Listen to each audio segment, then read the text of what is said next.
Hi, Mimi. Mimi, you there? Mimi, I think it's just us right now. It's just us. We have 6 minutes before it's going to start. Hi, Mimi. What's going on, sis? Let's see. Let me check everything, make sure everything is good. Okay. Yes, I'm going to send a alert out. I see a couple of people trickling on in. Go ahead and play around with that thumbs up button. And we're going to be getting started very, very soon. I think I am played out today. I think I got all of the alerts I was going to get. So let me, okay, I see y'all coming. I see y'all. Okay. Okay. Hi, friends. Yes, we literally just got off live and we're back again. Okay. And we're back. Let me go get something out like I've literally been sitting here for 3 hours. Um, well, not quite 3 hours. Let me stop. But it feels like 3 hours, Lord. We've been live so much today. My God. Okay, guys. You guys hold on for a second. I was about to say I love you guys. Should I play an intro? You guys are probably introed out. Okay. You guys hold on. I will be back. I'm going to go and take something out the fridge and then I got to handle some business. I'll be talking to you guys. I'll be talking to you guys though.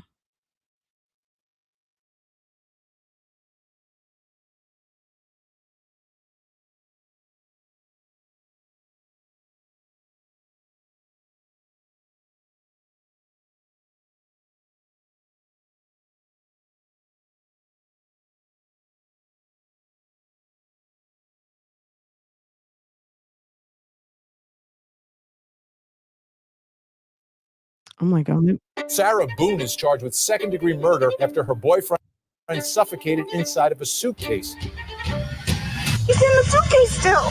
There are multiple domestic violence incidents. You two hitting each other. Sarah. It's my name. Don't wear it up. He told you, Sarah, I can't breathe. George Torres locked inside of a suitcase, begging for help.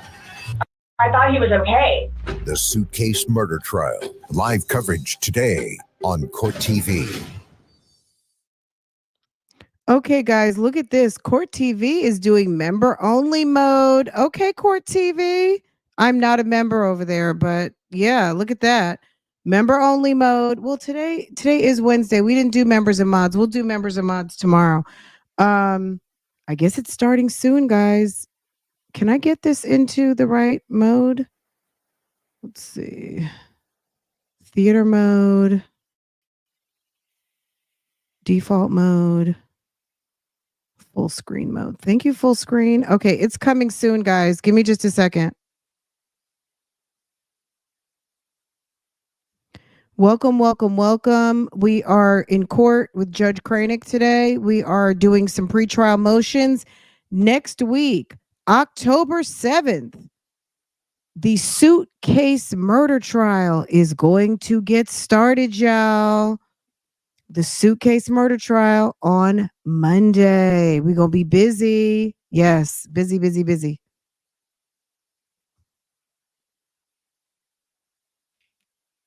I was like, what is that god awful sound I'm hearing? Okay, looks like they're going live. Look at me. Look at me. Can't even get away from my computer.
Okay, guys, I'm gonna check Court TV just because I get FOMO real bad, and sometimes I feel like, am I in the right place? Are we on the most? Were we in the best situation? Are we situated best at this moment? So let me check. Law and crime, law and crime. What y'all got going on over here? Okay, well, we tried Court TV. Okay.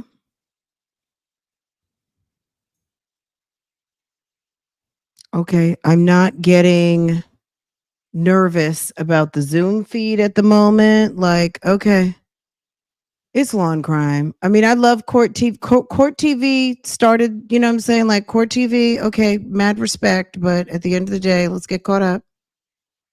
Let's get caught up with the times, y'all. Okay, this is.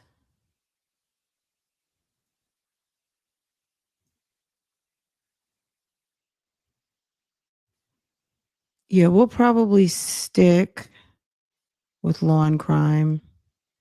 Court TV wants to have their logo all up top. So it's like, ew. I think we'll go back to. Okay, I think we're good. I think we're well positioned. I actually don't like Court TV. Really? You don't like Vinny Napolitan?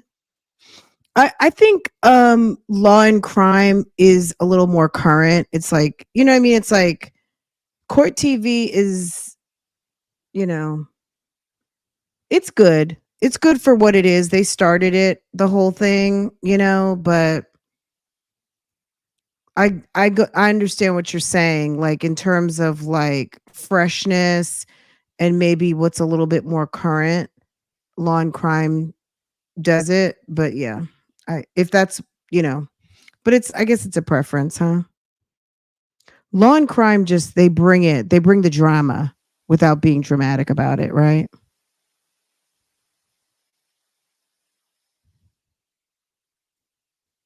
Yeah, they give you all the receipts, everything you want. They don't get too Court TV. A couple of the, you know, we could have a debate. Look at James. Look at James Owens. Look at him. Wait, you missed it. He was in the shot. My bad, y'all. He was in the shot walking around trying to look like I don't know what he was trying to do, but he needs to go sit down. James, have a seat. Y'all, I'm gonna have to leave in like 5 minutes to go get boo boo.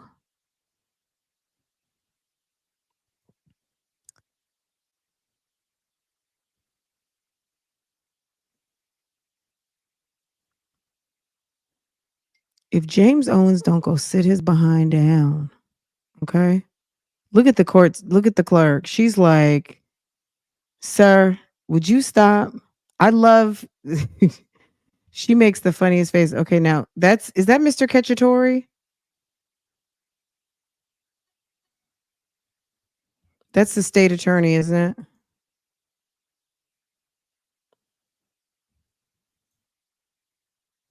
Look, at the end of the day, at least Sarah doesn't have to complain that she did not have a lawyer at all. At least someone stood up and showed up for her. Because she's a, you know what I'm saying, like she's a hard case to have to deal with. So she needs to be grateful that she had someone who stepped up, showed up, and wanted to help her out. All right, let me fix this because I gotta go get in line to go pick up my boo boo. I'm gonna leave it like this. Hopefully this won't be bad.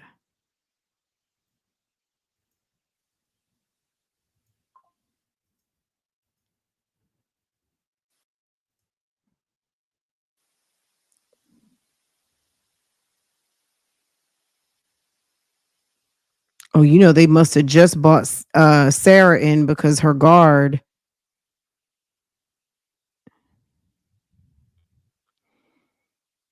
Now, whose head is this? Who needing a haircut is all up in the camera?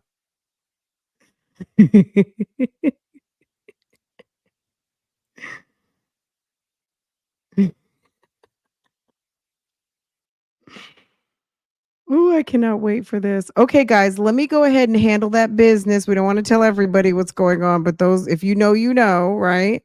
And just bubble up your questions, okay? If I need to see something, okay?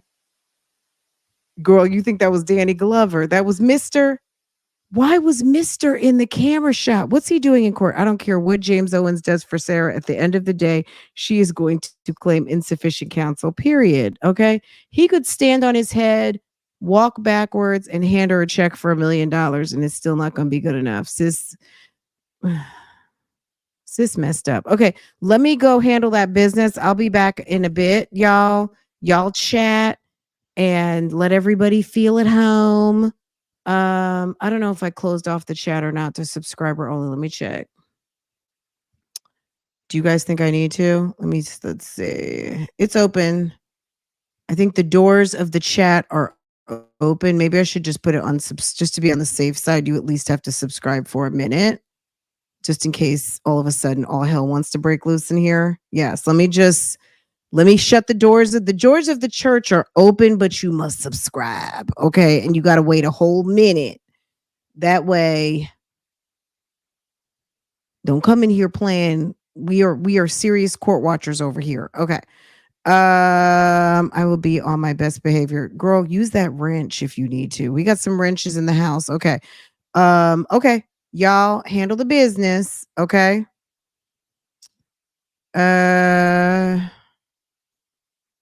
Handle that business. And we're gonna say, okay. I think we're safe. I think we're good and safe. You guys are in good hands. I'll be right back, okay? But I'll try and talk to you guys through the I'll see what I can do. Yes, the mods are here. Yes, we have mods. We have mods. You know how you go to a channel and they're live and they're like, "Where's my mods? I don't have any mods here. There's no mods." I don't think I ever have that problem. Okay, guys, I'll be back.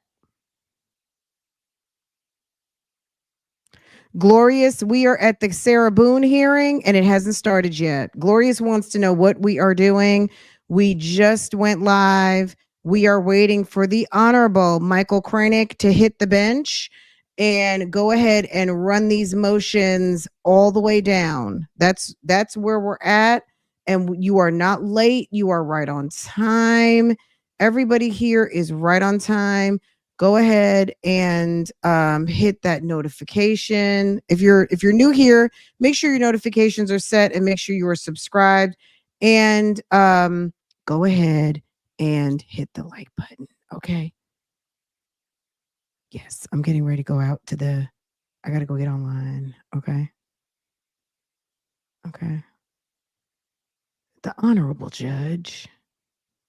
Let me see if I can situate this a little. Okay. All right, guys. You guys talk amongst yourselves.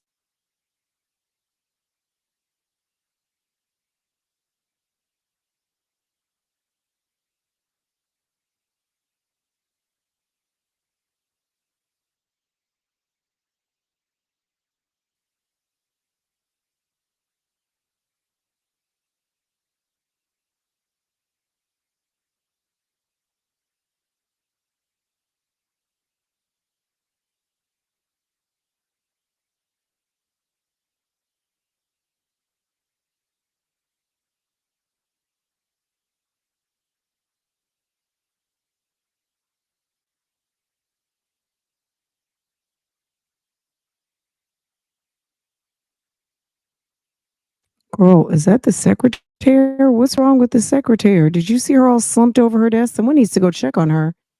The secretary looked like she was having problems.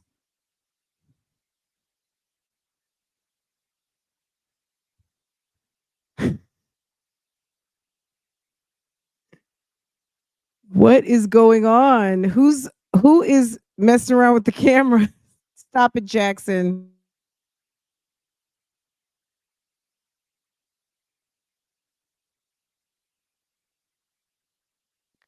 Hey, it's the Rocks. I see you. Everybody coming in. Carla R. It's the Rocks.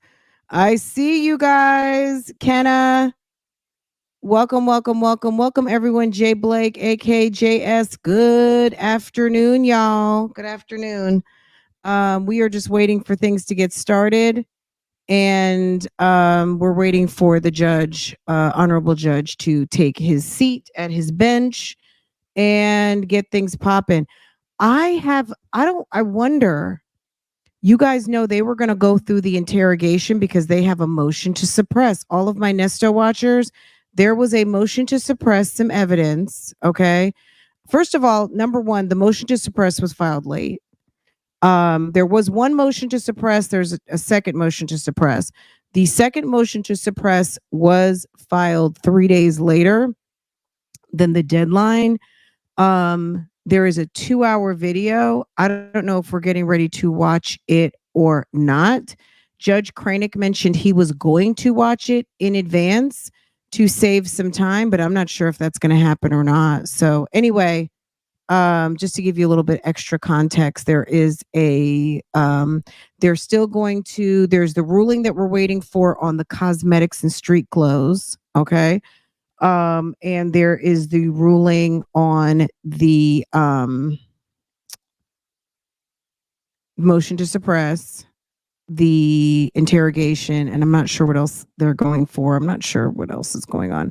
Judge taking his time to come to, you know what? The judge is in trial right now, but he said he would make time because of the delays, the hurricane, everything going on, that he had to make time for this one. So he might have just finished up trial and maybe grabbing a bite to eat or something. So, judge is working hard today.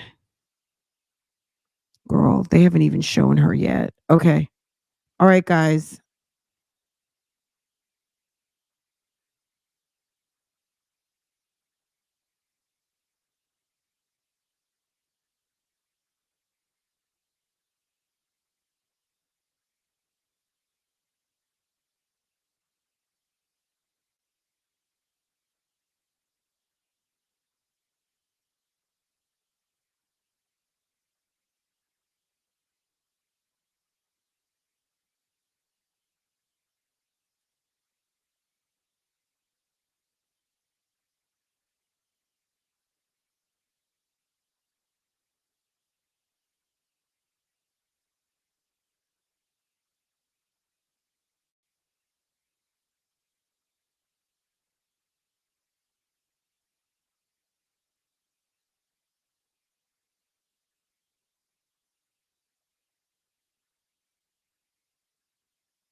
Can y'all hear me?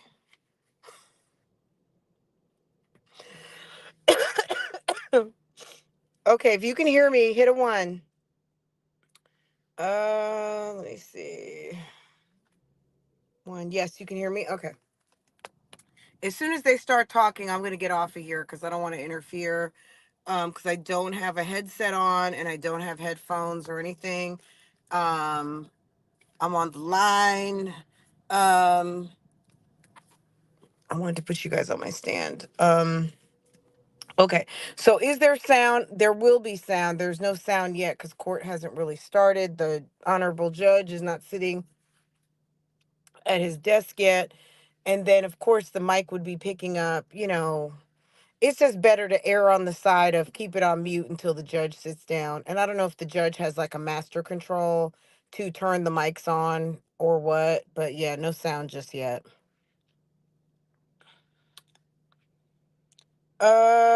Let's see.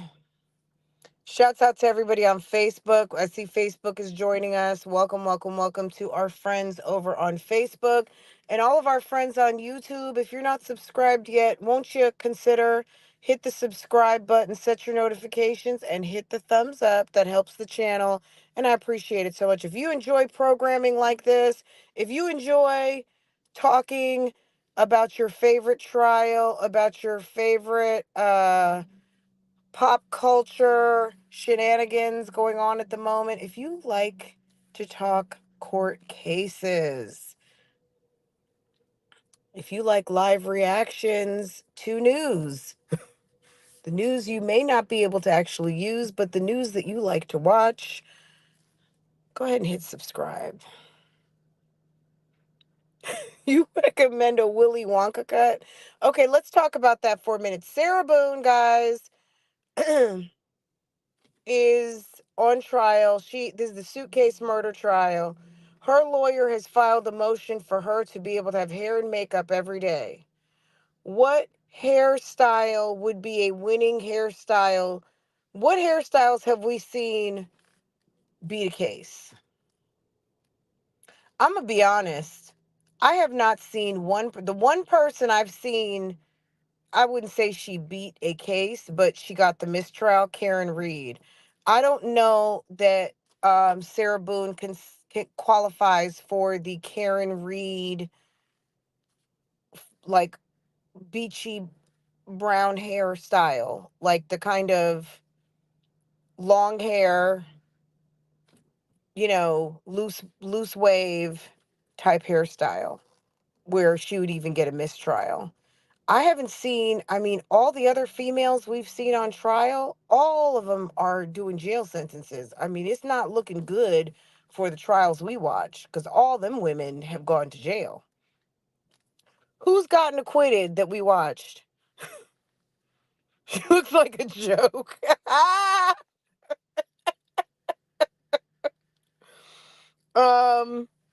The lady Susan Lawrence, girl, did she get life in prison? She got a long time. I don't know what she got, but ma'am did they even sentence her yet? I need to look that up so we can follow up if they've even done her sentencing yet. Lori Vallow, all of these women, they've all gone to jail.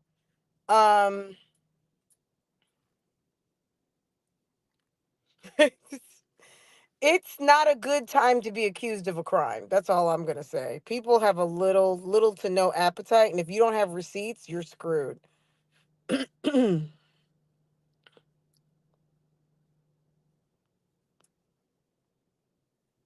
If you guys, look, I'm not trying to say anything, but this is what I'm going to say.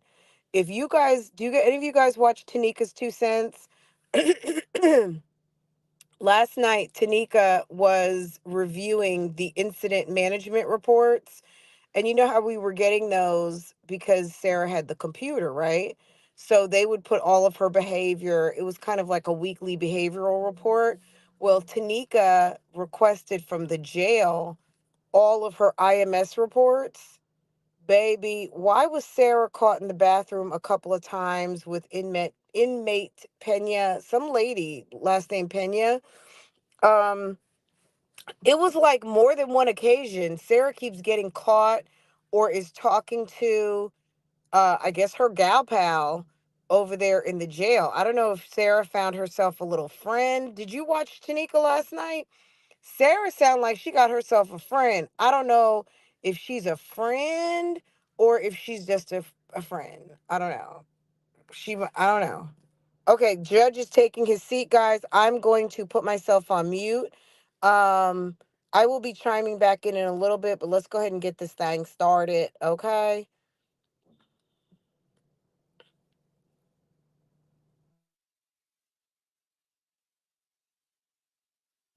It's called Tanika's 2 cents. I'll share it with you, Pen Pal.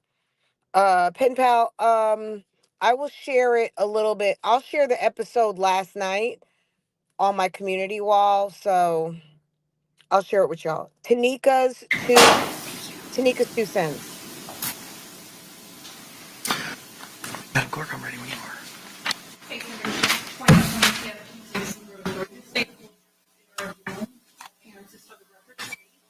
You catch Trump half the state. William J. for the state.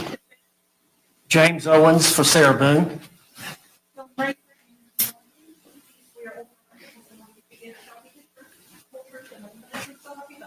do.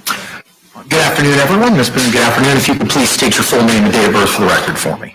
Sarah Boone, 10-10-7-7. Okay, we're here on several different matters, including a motion to suppress, specifically the motion to suppress defendant statements at OCSO filed September 24, 2024. The amended motion to suppress defendant statements at OCSO filed September 30, 2024.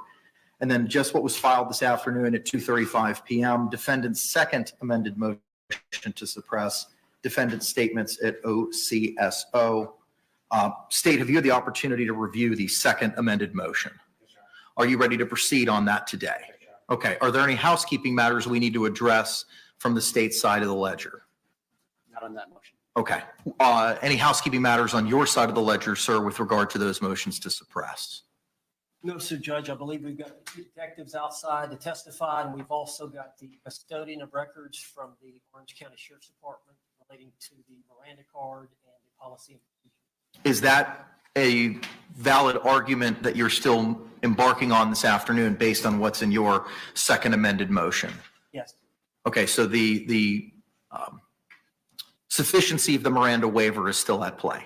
Yeah. Okay, all right, thank you, sir. With regard to the other motions that were set for today,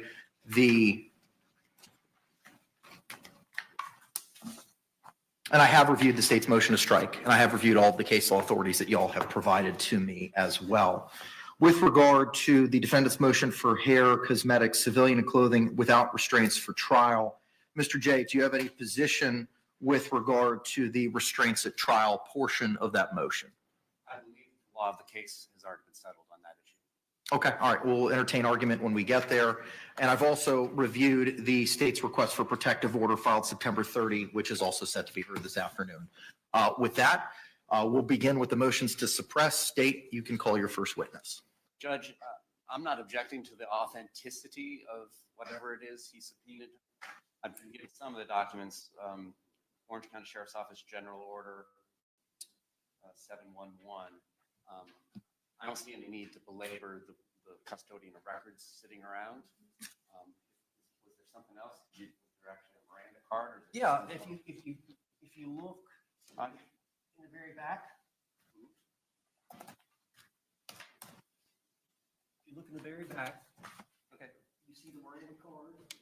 The last page is the next to the last page. Yeah, there's no need to keep the custodian of records around for authenticity. We still have our objections. Okay, all right. Can the custodian then be released by virtue of the state's stipulation as to that, those records? Yes, can I go tell her she can? Yes.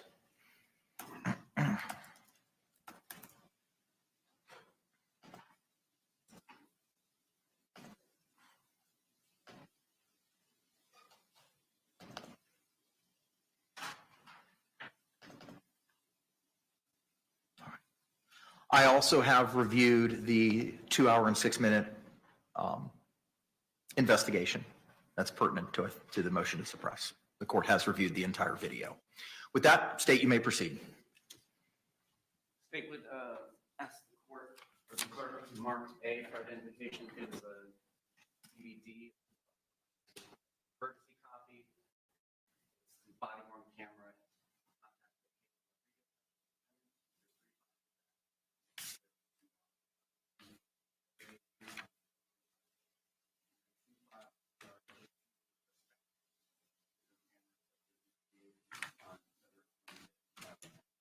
And I have reviewed all of those in advance of today's hearing. Any objections? No objection. What was pre-marked as States A will be received into evidence without objection as States 1.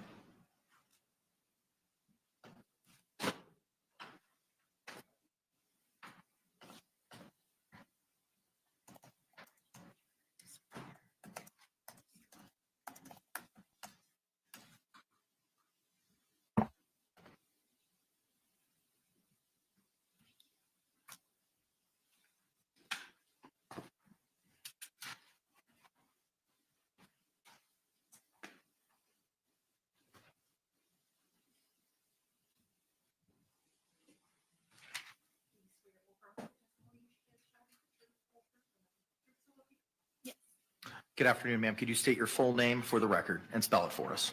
Yes, it's Chelsea Castle. Chelsey. Last name is Koepsell. Thank you. Counselor Humane Court. Thank you. Where do you work, ma'am? The Orange County Sheriff's Office. And what do you do for Sheriff Mina? I am How long have you been a homicide detective? over 6 years. What's your total experience with the Orange County Sheriff's Office in terms of years? I am going on 12 years. Any prior law enforcement experience prior to joining the Sheriff's Office? And in the homicide unit, how is it that you get notified that you shall be the lead investigator on a case? So for this case specifically, my team was on call that week for homicides. And so the deputy on the scene would notify the call center to notify the on-call homicide. All right, and is it fair to say that you guys have 3 teams of 4? Yes. And each of the third weeks you will be on call? Yes. And then through some other random distribution, it's determined who of the 4 will be the lead? Correct. And it was your turn to investigate the death of Jorge Torres? Yes. And you were notified of this on February 24th of 2020 in the afternoon? Yes. About what time were you notified?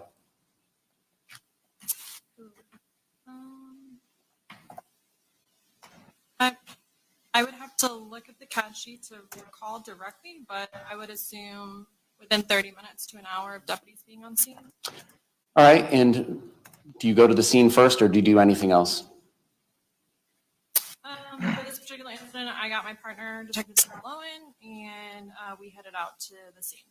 All right, and when you got to the scene, what did you do?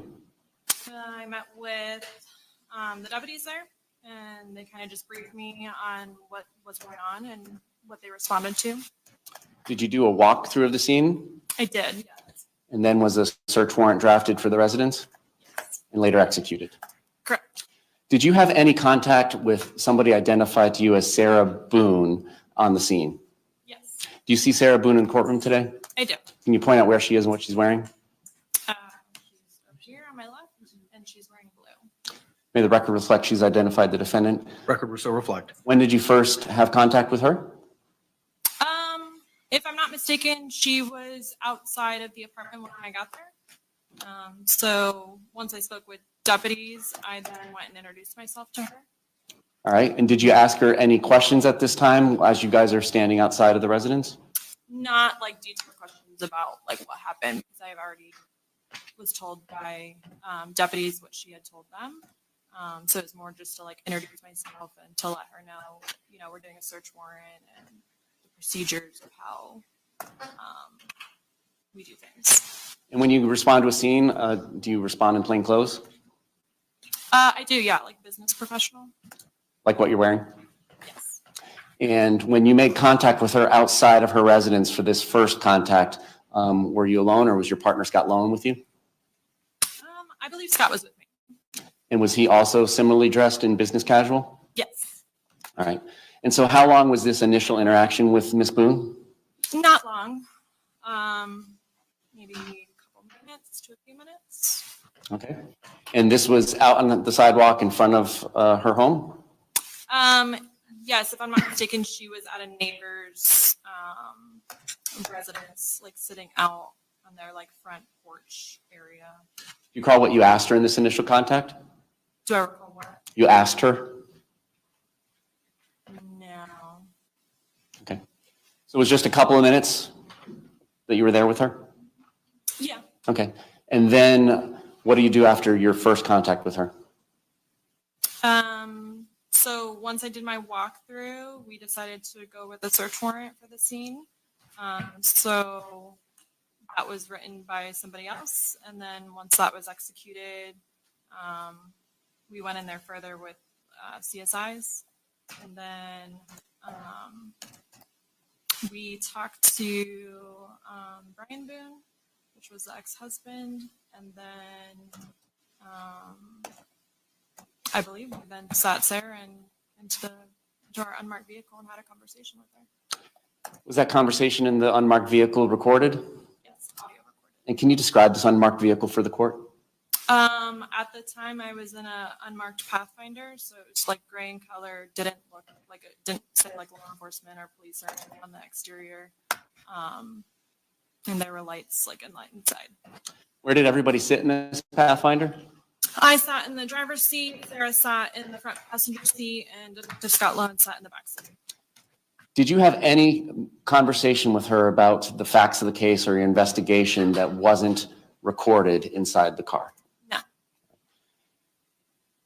And that was all recorded and turned over to the state attorney's office? Yes. And you announced the date and time of the start of this interview on that recording, did you not? Correct. Okay. Is it fair to say that it had been about 3 or 4 hours since the initial call out for 911? Yeah, I would say, yeah, because I believe we started interviewing her right before 5 p.m. And is there any particular reason for executing the search warrant and speaking to another witness or witnesses prior to interviewing Miss Boone? Just based off the situation and what was happening. Okay. Is it in any way unusual to gather evidence before talking to the last person to see a decedent alive? No. At some point during this day, which was February 24th of 2020, was her cellular phone device collected? It was. And when was that? That same day. I mean, when time-wise and in relation to talking to her? Oh, well, I noticed the phone was in the kitchen area, but I didn't touch anything until CSIs documented everything, photographs. So I don't think I really touched it until after I had talked to her about going through it. All right.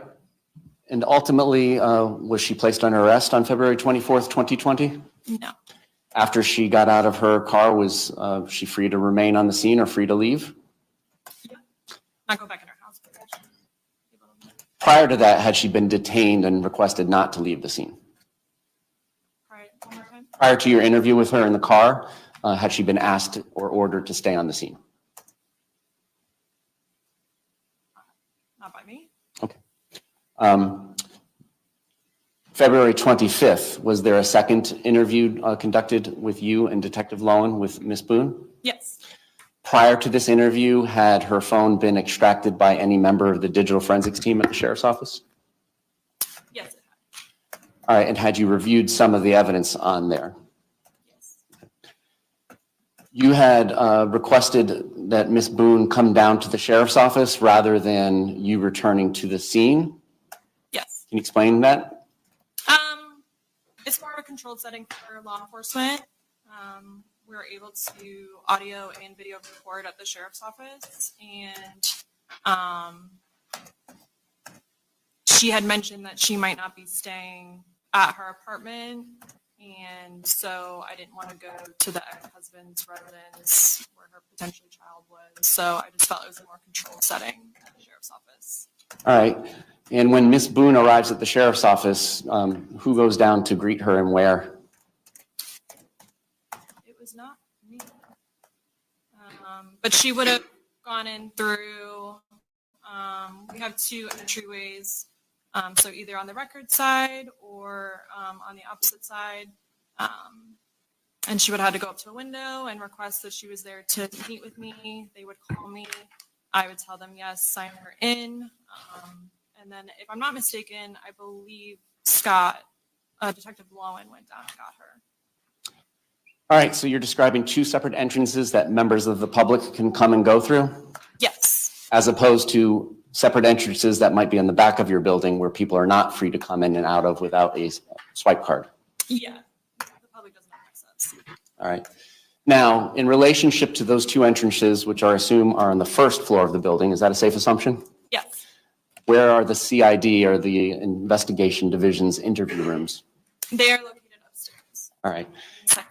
And is she allowed to just walk up to the second floor interview room, or does she have to be with an employee of the sheriff's office? She would have to be with an employee of the sheriff's office. And your testimony is it wasn't you? But I don't believe so, no. Now tell us about these interview rooms. We have 4 interview rooms that are audio and video recorded. Okay. And they have, you said they're video recorded. Was the interview with Ms. Boone video recorded by the sheriff's office equipment? Yes. Was there any conversation about the case or the investigation with her that did not occur inside that room with the recording going? No. Okay. I don't have other questions of this witness. Thank you. Any cross-examination? Yes. Detective, I'm James Owens. I met you outside just a few minutes ago, and you know I represent Sarah Boone. Detective, have you had a chance to review any paperwork related to this case prior to this hearing? I have looked at my investigative report, and I have looked at some policies, but they were from current. All right. Have you had a chance to view Deputy Kayla Rodriguez's body cam video prior to today? I've seen it. I have not seen it recently. Have you had a chance to review and listen to the audio interrogation that was in the unmarked vehicle that you did of Sarah Boone on the day in question? Yes, I have reviewed that. And have you had a chance to review the approximate 2-hour interrogation video at the Orange County Sheriff's Department? Yes. Would it be fair to say that prior to you asking Sarah Boone to enter this unmarked vehicle for this interrogation with Detective Lowen, that you did a preliminary investigation as to whether or not this was potentially a homicide? Yes. And you would have viewed the scene inside the apartment? Yes. And you would have spoken to Deputy Rodriguez about what she knew about the situation? Yes. And you would speak to Deputy Rodriguez about what Sarah Boone had said had happened? Correct. And did you talk to any other people there about the situation prior to speaking with Sarah Boone about the facts in this case? Just Brian Boone. Okay. And was that conversation recorded with Brian Boone? Yes. And would that have been in your squad car? Potentially. I didn't listen to that interview. I don't know if we interviewed him outside or in my car. Was he Mirandized? No. Okay. So although he was at the scene when y'all showed up, he was not considered a suspect or person of interest? No. At some point, did you determine that Sarah Boone was a suspect or person of interest? At some point, yes. Tell us when that happened. The next day. Okay, so at the time of this event, your initial appearance there at the scene, which I understand you must have stayed 4 or 5 hours? Probably. Okay. At that point, at no time did y'all consider Sarah Boone a suspect? Well, it's difficult to the way you're asking, but she was the only one there. She's claiming that no one else was there. So what I was being told would mean that she was the only person of interest in that situation. but due to not having the autopsy results, we just interviewed her initially, got her initial statement, and then pending, once the autopsy was completed the next morning, was when I already knew I was going to meet with her again to discuss the autopsy results. So then we had another interview with her where she was Mirandized and she went to jail later that evening. While you were there on scene, I know at some point you saw her phone on the kitchen counter. I did. All right. Or maybe on the microwave. It was somewhere in the kitchen. All right. And at some point you went to Sarah Boone and you asked her for the password to open the phone.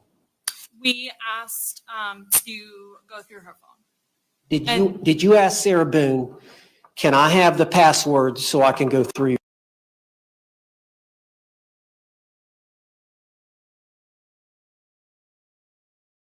your phone? Yes, after she signed the consent form. Okay, so not before? You didn't ask her before you asked her to sign the consent form? Sarah, give me the password to your phone. Not that I recall, but why would I would normally have her sign the consent form first for her consenting to go into the phone and then gather the passcode or whatever it is. Well, how would that have even come about then? I mean, how would you have approached her about signing the waiver to consent to search in the phone? She called 911. So I told her that we needed to corroborate her story as to what occurred. Okay. And so to do that, I wanted to go through her phone. All right, do you know about what time she signed the consent? No, I don't think it requires a time on there. But it was when we were on the scene initially. Was it prior to her interrogation in the unmarked vehicle? Yes. And after she signed the consent, did your testimony is you asked her for her password and she gave you her password after signing the consent to search the phone? Yes, I didn't touch the phone until my digital came. All right. You're talking about the digital investigator? And they have the ability to open up the phone and search the phone? With or without a password, yes. But y'all utilized the password that Sarah had given, had you not? I believe so. Okay. And do you know how long it took for the digital investigator to show up after you arrived? Oh yeah, she didn't come until later. I believe around 7 p.m. Okay. That's when in the CAD sheet it says she arrived. And you know there were two videos on Sarah's phone. After I spoke to Sarah. I'm sorry? After I spoke to Sarah? All right. So what I'm gathering from what you just said is at some point you asked or directed Sarah Boone into your unmarked vehicle where you interrogated her. Is that correct? Where we completed an interview? Yes, sir. And your testimony is that you did not view the videos that were found on her phone. And I'm referring to the 2-minute video of George in the suitcase. And then some time went by, and I think there was about a 22-second video of George in the suitcase that Sarah took of him in the suitcase. Your testimony is prior to you putting her in your unmarked vehicle that you were not aware of those 2 videos. That's correct, sir. I did not go through her phone until digital forensics came out and then went into her phone. And then she brought me over to her van to tell me about the videos and what she found. All right, so your testimony is at the time that Sarah Boone was interviewed in your vehicle, that the forensic phone investigator had not arrived? Correct. Okay. Did you tell Sarah, I know we saw the audio once you get in the car, but did you talk to Sarah before y'all got in the vehicle? Of course. And did you tell Sarah that y'all wanted to talk to her and this was routine protocol? Yeah, that I wanted to have a conversation with her. And once I had walked through the house and saw what I was working with, we would have that conversation. Did you tell her that interviewing her in the squad car was routine protocol to your investigation? I don't recall if I specifically said that, sir. This was 2020. Okay. If she recalled that, would you dispute it? Objection, improper question. Sustained. Your testimony is you don't remember saying that. I don't remember specifically saying what. One more time. What is it that she claimed that I said? Routine protocol. I would not interview her not in my unmarked car. So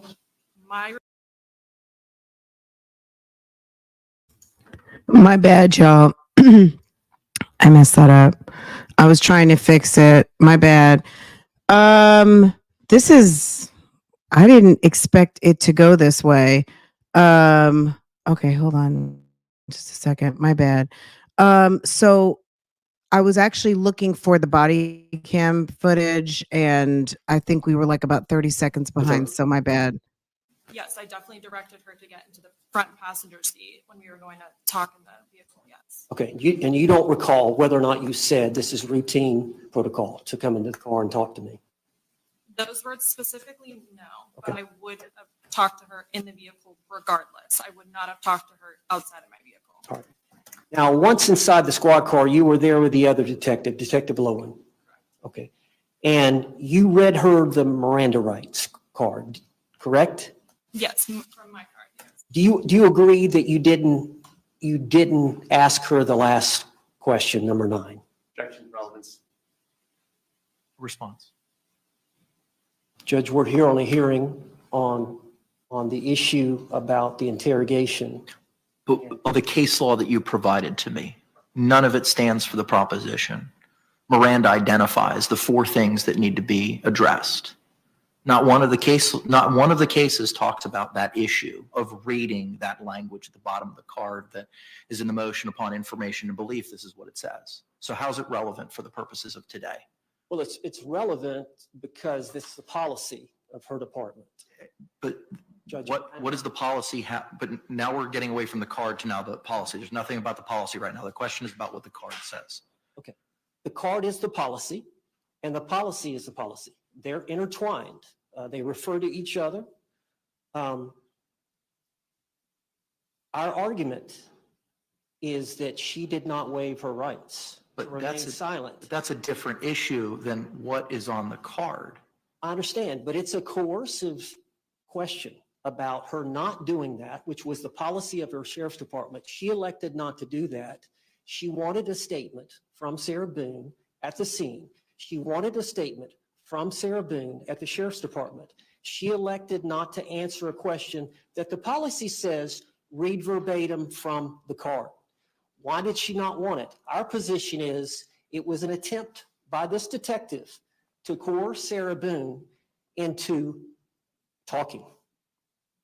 On February 24th or on February 25th? On February 25th. This interrogation ties into that one.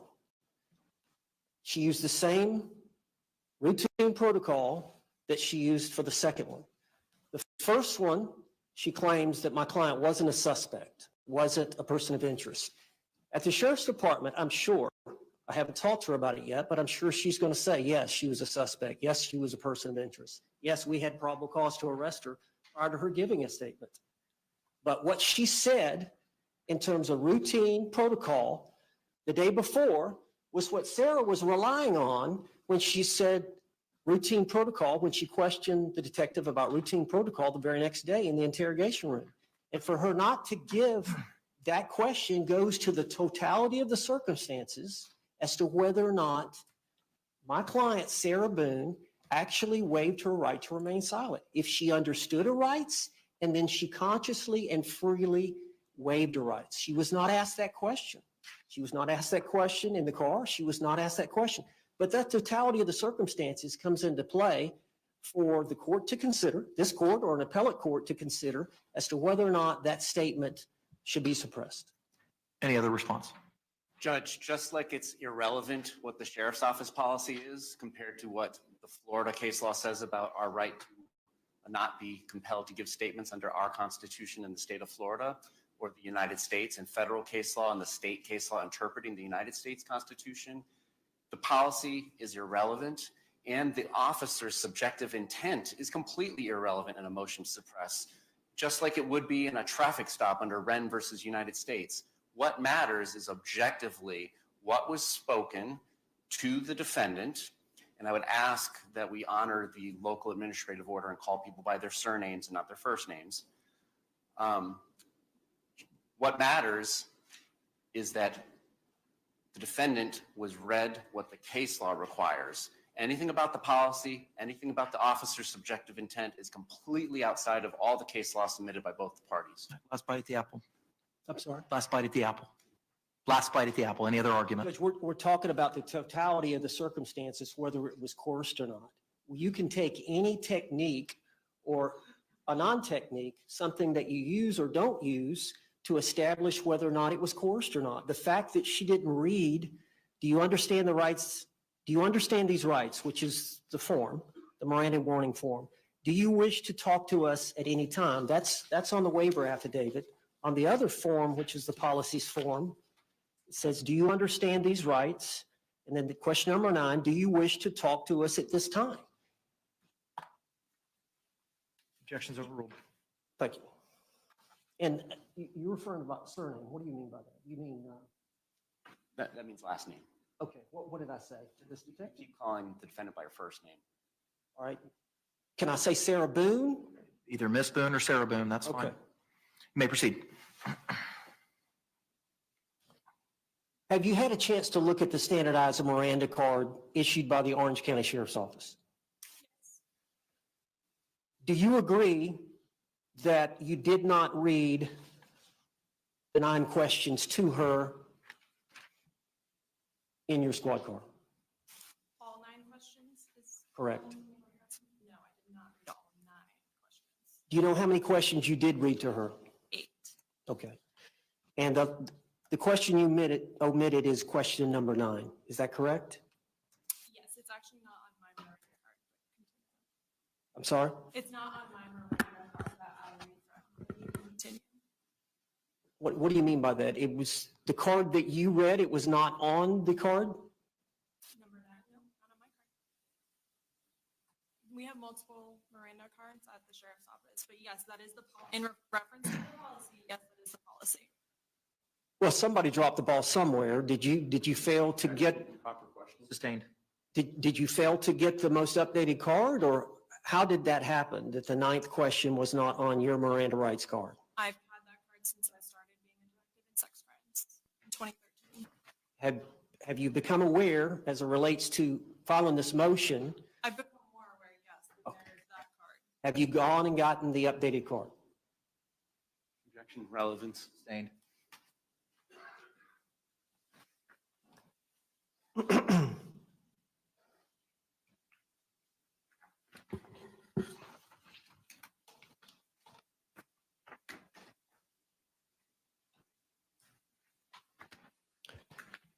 When y'all took her phone, Detective, did you tell Sarah Boone that you would be returning to her apartment the following afternoon to give her phone back? You did not tell her that? No, I listened to all my interviews, everything that's been audio recorded. No, I did not tell her that. We had plans to meet at the sheriff's office. Or tell me what you understood the conversation was as it relates to her getting her phone back. I'm sure she asked when she'd be getting her phone back, and I didn't give her a detailed timeline. I said that, I don't even know if I told her that I decided to write a search warrant on it, because I don't need to tell her that. It's evidence in a crime. I'm allowed to take it, and so I took it, and I wrote a search warrant for it. Okay. But you don't recall ever having a discussion with Sarah Boone about when you were going to return her phone? Specifically returning her phone, no. Okay. Do you recall her calling you later that evening on your cell phone? From her husband's phone? You don't recall that conversation? She called you later that evening? Do you have documentation of the phone call? I have her testimony. Oh, okay. Well, I don't recall the phone conversation. Excuse me? I do not recall the phone conversation.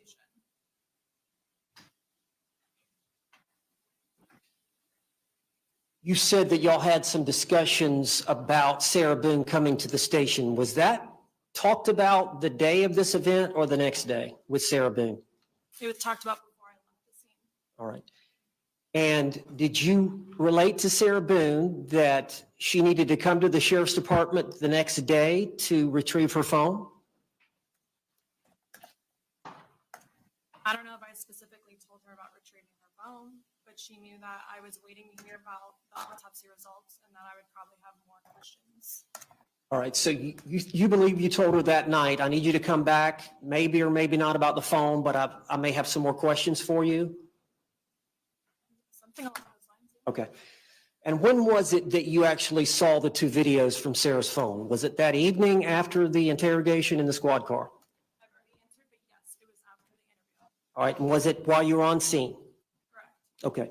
And did you attempt to talk to Sarah again about that at that time? Okay. And so did you let your detective partner know about the videos on Sarah's phone? Objection. Overruled. Did you let your partner know about that evidence? Okay. And did y'all discuss that issue? Objection. Relevance, work product. Sustained. At some point, y'all had to, were y'all working together, or were you making all the calls, or were y'all making joint decisions? Objection. Relevance, work product. Sustained. Ma'am? There's no pending question at this time, ma'am. At some point, did you form an opinion as to whether you had probable cause to arrest Sarah Boone? Objection. Relevance. Overruled. Yes, at some point I did. Did you make that decision by yourself, or was it collectively made by others with the department? Objection. Relevance. Sustained. You don't need to answer anything. Detective, at what point did y'all, that next day, I think you had her coming in the afternoon? I believe it was around 3 p.m. Did y'all work on trying to get the search warrant for the phone? I got the search warrant for the phone, and I believe I submitted it that evening. I would have to look at it though. Okay. Do you know what time the search warrant came back signed by the judge? It's documented in my investigator report, but I don't know. Okay. And would it be fair to say that you told Sarah to come in later that afternoon or the next day? Yes. Okay. And would it be fair to say that you worked on the case that entire day until Sarah Boone came in? Yes, I attended an autopsy in the morning. That's why I asked her to come in at 3. All right. And what time was the autopsy that morning? It starts at 8, but I did probably get till 10. It takes quite a few hours. Okay. And were you there alone with the medical examiner, or were there anybody else there? I don't recall if Detective Lowe was with me or not, but yes, of course, there's doctors there. Okay. And so in terms of your determination as to whether or not Sarah Boone was a suspect, did she become a suspect after you watched the video, the 2 videos from her phone the day before the autopsy? Objection. Relevance. Custody is not disputed on the February 25th statement. How's this relevant? If the issue is knowing and intelligent waiver, the sufficiency of Miranda and coercion, what does the formulation of probable cause have anything to do with anything?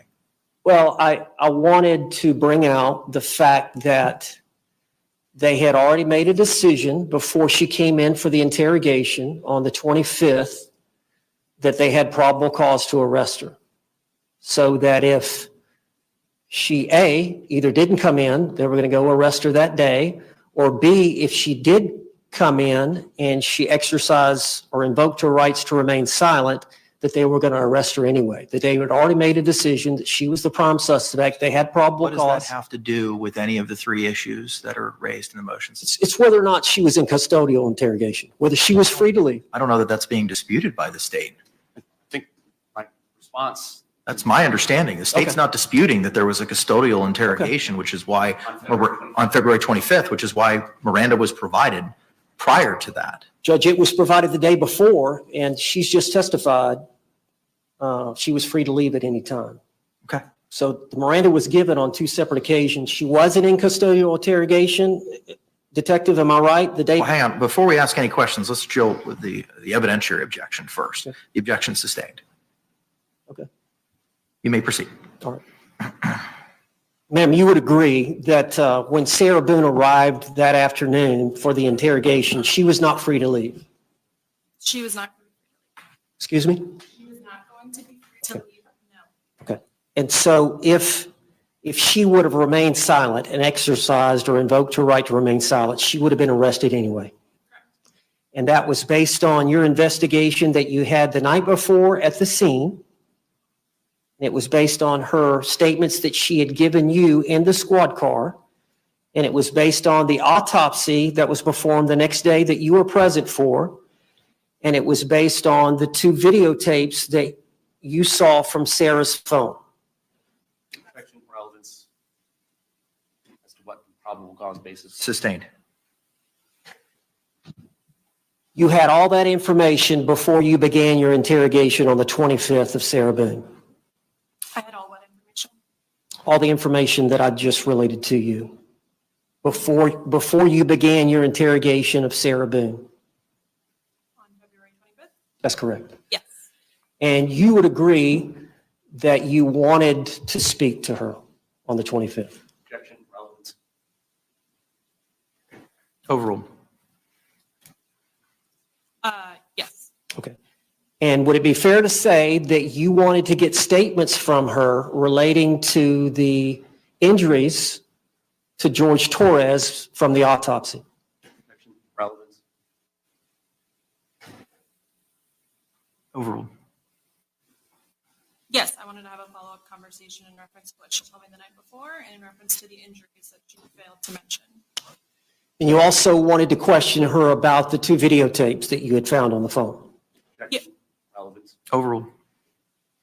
Yes, I do Okay. want to show her the videos. And you agree, in your opinion, the 2 videos and the autopsy were inconsistent with the story she had given you in the squad car the day before. Objection, relevance. Overruled.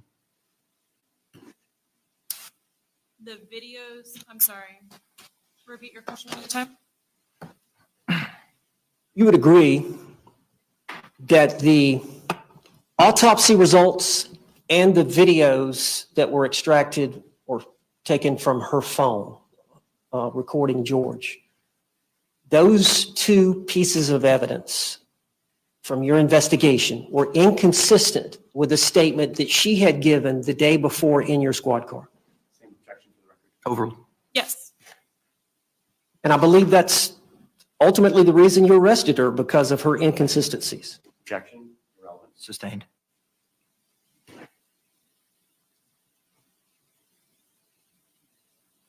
Now, you said you had a chance to review the interrogation video at the Orange County Jail on February 25th of 2020. The Orange County Sheriff's Office. The Orange County Sheriff's Department. And also, I believe the state attorney had it transcribed. Have you had a chance to read the transcript?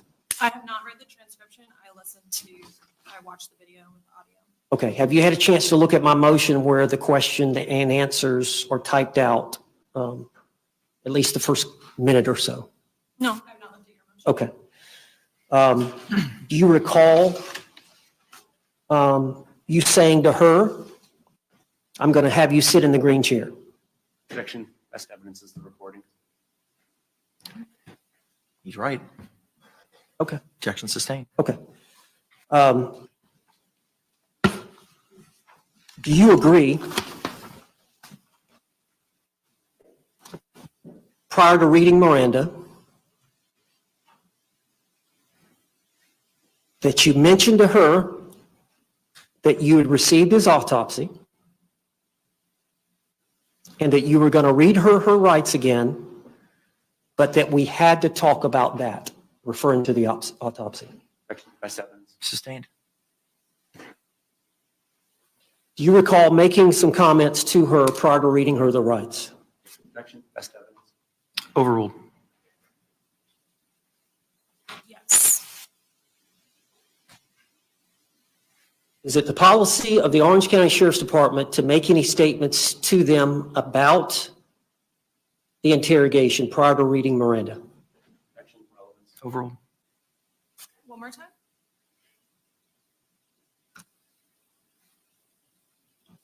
I assume that's not the first time you've read Miranda to a suspect. Objection, proper question. Sustained.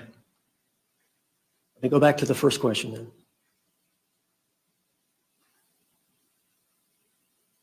Is it the policy of the Sheriff's Department not to ask any preliminary questions prior to reading Miranda rights? Same objection for the record. Overruled as relevance. You would have to show me the policy that you're referring to, but I was not asking her any incriminating questions during that time. I was explaining to her the purpose of the interview. Well, have you ever been, I understand you must have undergone some training on Miranda rights and how to interrogate somebody. Objection, proper. Sustained. How long have you been with the Sheriff's Department? Since 2013, How long have you been a homicide detective? over 6 years. Okay. Have you ever been trained or told to ask or not to ask any statements or any questions prior to reading Miranda relating to them talking to you?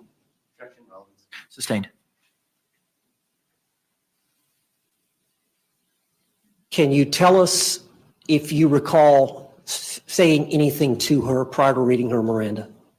I recall briefly talking about getting the autopsy results, and I wish to have a conversation with her. All right. Do you recall again reading her Miranda rights to her on video? Yes. Do you recall again omitting question number 9 on the standardized Miranda rights form for the Orange County Sheriff's Office? Objection, relevance. Overruled. I did not ask her question number 9. Okay. Do they have a Miranda cards form in the interrogation room? So you would have had that on your person?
You may.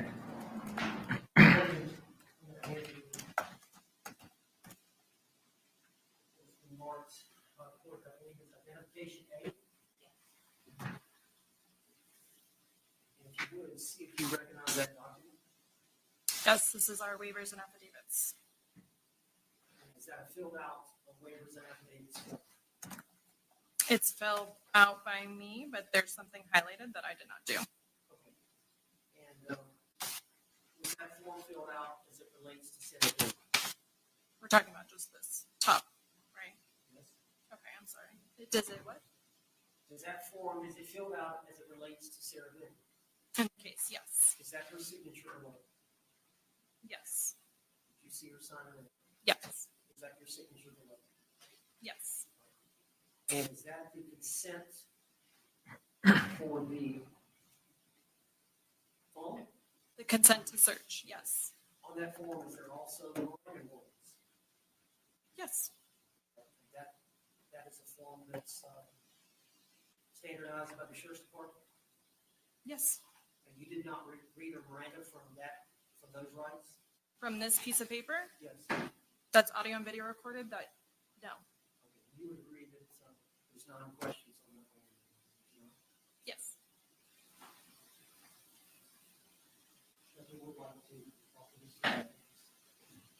Same objection to the relevance.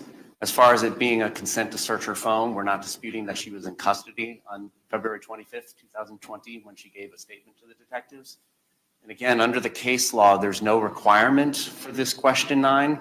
Under any state case law regarding the Florida state constitutional right to not be compelled to testify against oneself, nor any federal or state case law regarding the United States Constitution, the Fifth Amendment applied to this state through the 14th Amendment that requires that question to be read. It does not go to the totality of the circumstances of the voluntariness of her waiver of her Miranda rights. Response. Judge, obviously we disagree. Then where's the case that supports that? Because as I addressed previously, I read all the authorities. I mean, State versus Owens, State v. Thomas, Powell from the United States Supreme Court, which reversed the Florida Supreme Court decision, all talk about what's required by Miranda. And that question number 9 that you're focusing on isn't included in any of those. I understand that, Judge. It's the right to remain silent, the right to an attorney, before and after questioning. If you can't afford one, one will be provided to you. Everything you say can and will be used against you. Those are the things that Miranda highlights. That Miranda opinion itself says that. So what does question number 9 have anything to do with those things if the state case law and the federal case law, including but not limited to Miranda itself and Powell, and then the state case law of Thomas and Owens, all of which were provided either by yourself or by the state, identify what's required, and that's not one of the requirements. She has a duty to read the rights. But they were. I want to finish my argument. Okay. She has a duty to read the rights. She has an obligation to ensure that Sarah Boone understands her rights by asking that question. Do you understand the rights I've just read? And then there must be a waiver. Yes, I understand the rights, and I agree to speak to you now. So for that to be freely and voluntarily given, that statement, there must be a conscious waiver of the rights. The problem with the detective is she reads the rights, do you understand the rights? And then she goes right into questioning. She goes right into questioning without saying, do you agree to speak to me? Understanding your rights, do you agree to speak to me now? That goes directly to whether or not it was freely, voluntarily, and knowingly given, the statement, and whether that waiver was. So under the totality of the circumstances, I think that evidence is relevant.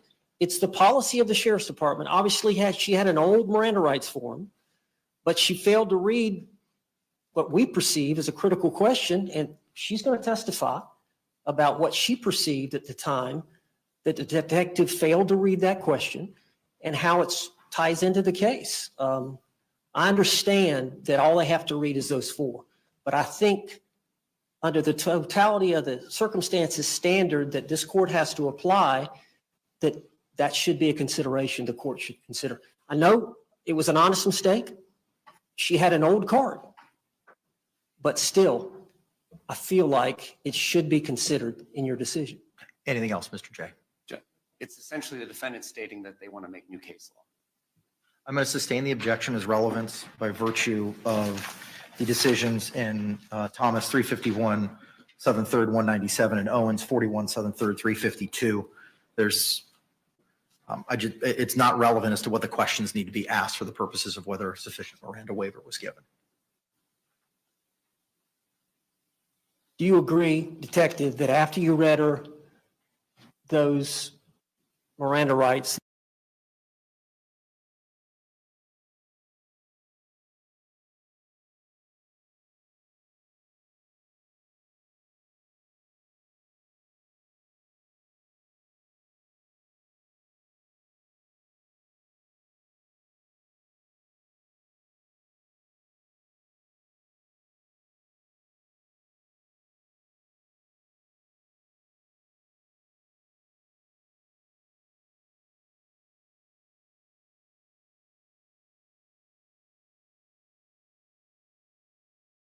Y'all, what happened? Let me see. Did they lose their feed? Hold on. Let me see if, well, Court TV, I think, is still good. Okay, wait. Are they back? Okay, hold on. Explain to her why you were doing that, wouldn't you? Let me go to Court TV.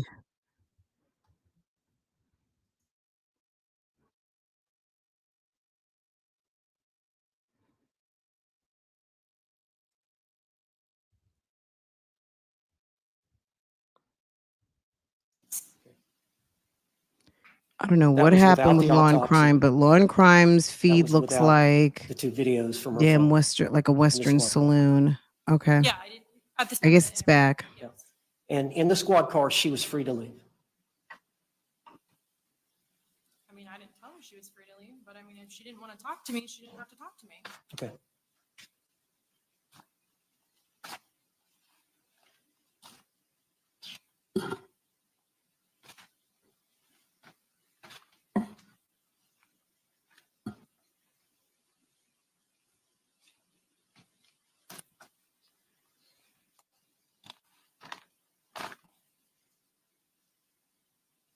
He is trying to pull whatever rabbit out of a hat he can find. He's looking for any sort of, okay, what was that loophole question that I had? That's all the questions I have at this time. Thank Any you. redirect? No, thank All right. Can this witness be released? I'd like her to stay. All right. Subject to recall. Thank you. State, you may call your next witness. No additional witnesses or evidence on this issue, Judge. Okay. All right. Anything from your side of the ledger, sir? Judge, I would like, you stipulated to the introduction. No, I don't object to the authenticity. All right, Judge, I would like to introduce.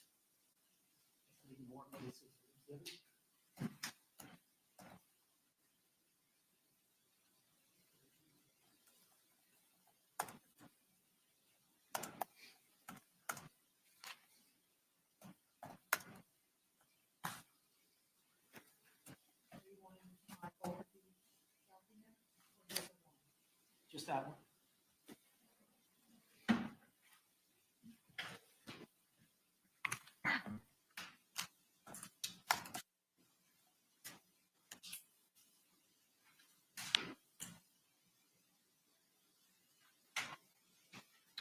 What is it that's been marked as Defense Exhibit B?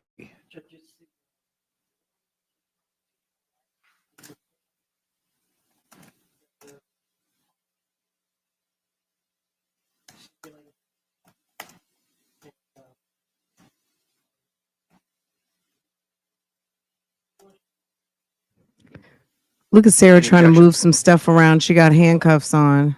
Is it the form as of now, or is it the form as of 2020 when the?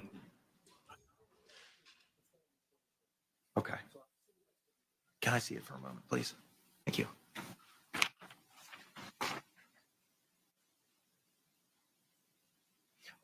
Any additional argument with regard to the state's relevance objection? Same argument. No, I'm sorry, Mr. J, I wasn't specific enough. Mr. Owens, to you, any additional argument? All right, I'm going to sustain the relevancy objection for the same reasons the court articulated previously.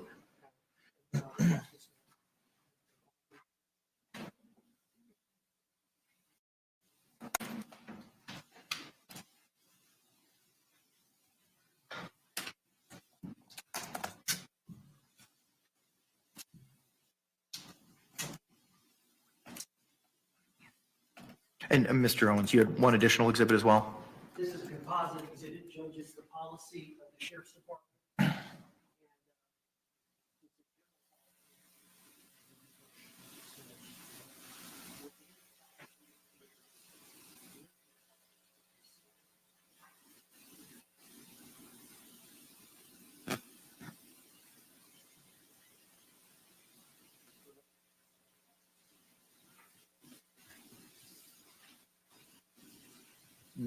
Do you know what page specifically those policies are on? Page 14 of 22. And I'm going to give you 2 more pages. Is it beginning of paragraph 4, waiver of constitutional rights? Yes.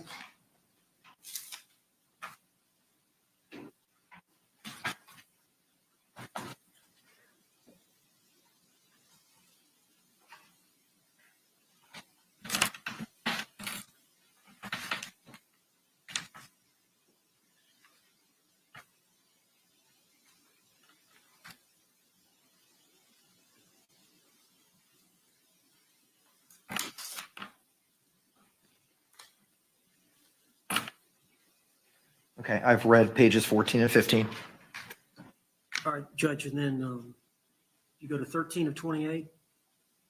13? 13, well, it's the next. Oh, there's 2 different sets. It's a Split up. composite. My apologies. It's split up. Got it. 13 of 28 at the bottom, P. Mhm.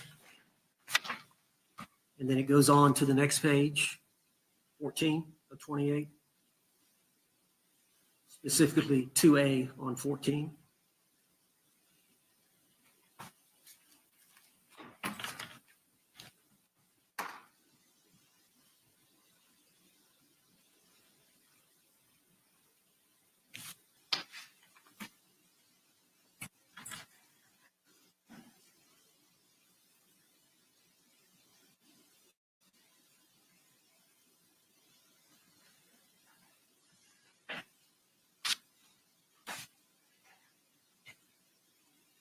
Anything else? No other argument, Judge, Okay. other than what we've talked about. Anything further? Same arguments. Okay, all right. I'm going to overrule the objection as to relevance as to what was pre-marked as composite C. And that'll be received into evidence over objection as states 1. I'm sorry, defense is 1.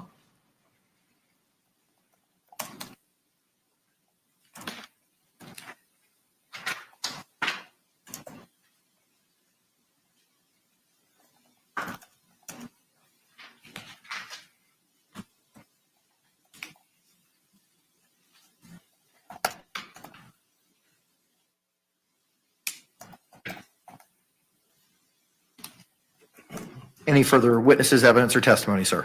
Judge, I'd like to call Sarah Boone. Ms. Boone can approach the podium. What? previously Sarah's sworn. gonna go to the stand? Oh my God. Y'all, I wasn't ready for this today. Judge, I'll be here. What? Yes, sir. Hang on, the deputy's got to move her. Bailey, you got here right on time, honey. Yes. Oh, snap. Oh, snap. What? Not Sarah Boone getting on the stand after all this time. Girl, she got flip-flops and socks on. What?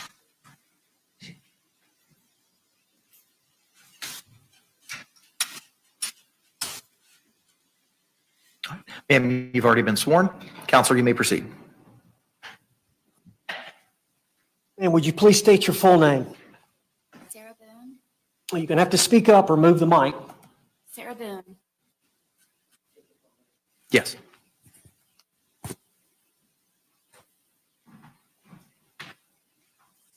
Where are you currently housed? At the Orange County Corrections Department.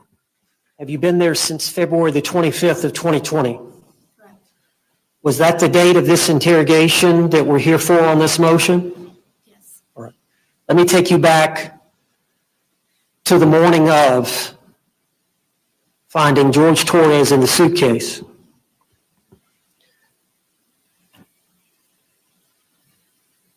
You called 911? Yes.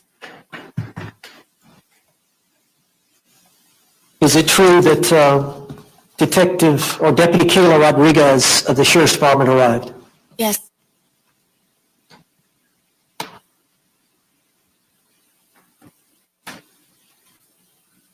What mental state did you have at that time?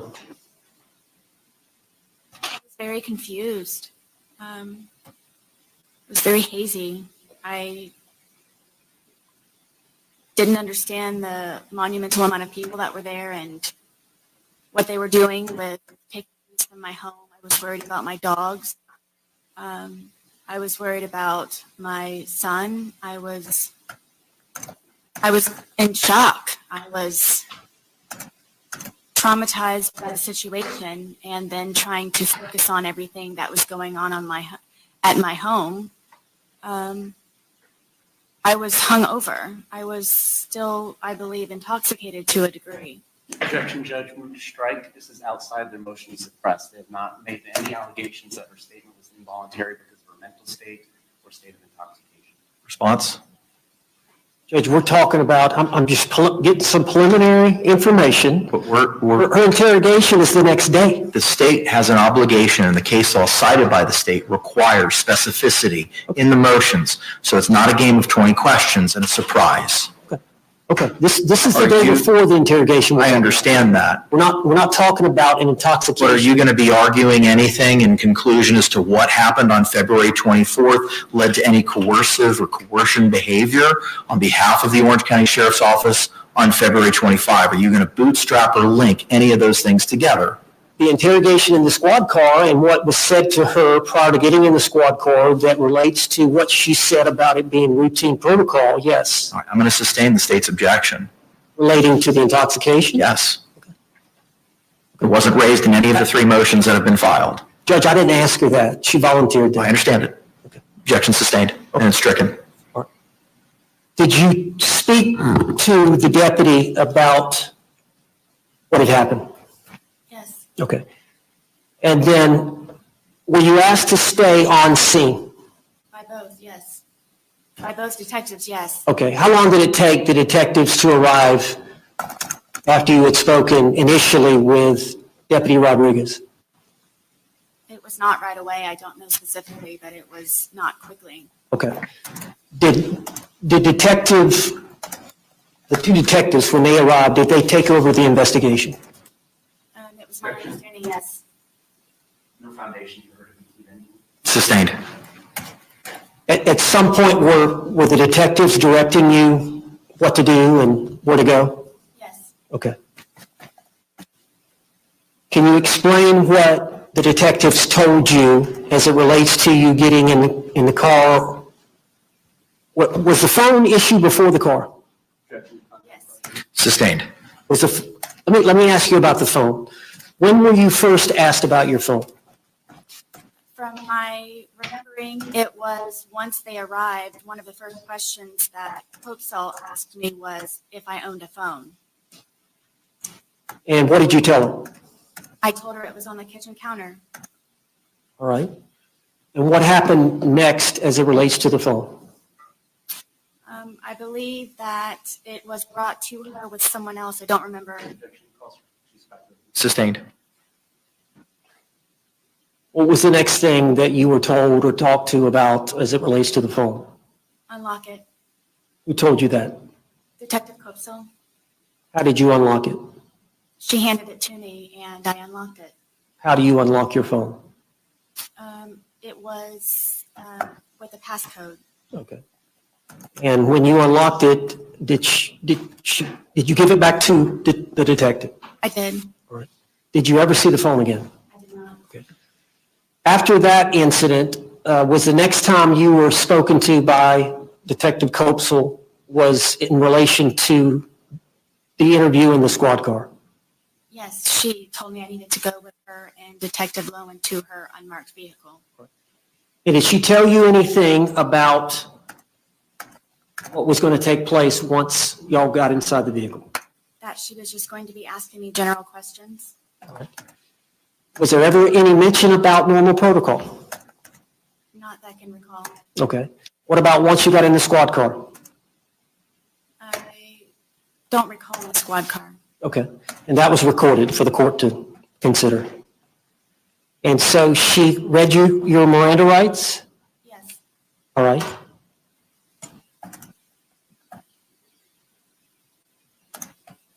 Did you answer the questions? I did. Did they ever indicate to you that you were a suspect? No. Did they ever indicate to you that you were a person of interest? No. Did they ever refer to the videos that you recorded on your phone from the night before? No. Were you ever questioned about those videos at the scene? I was not. All right, after they finished interviewing you in the unmarked vehicle, were you allowed to get out? Yes. Were you allowed to leave the scene at that point? I was instructed by both to not Okay. And how long did you stay on the scene?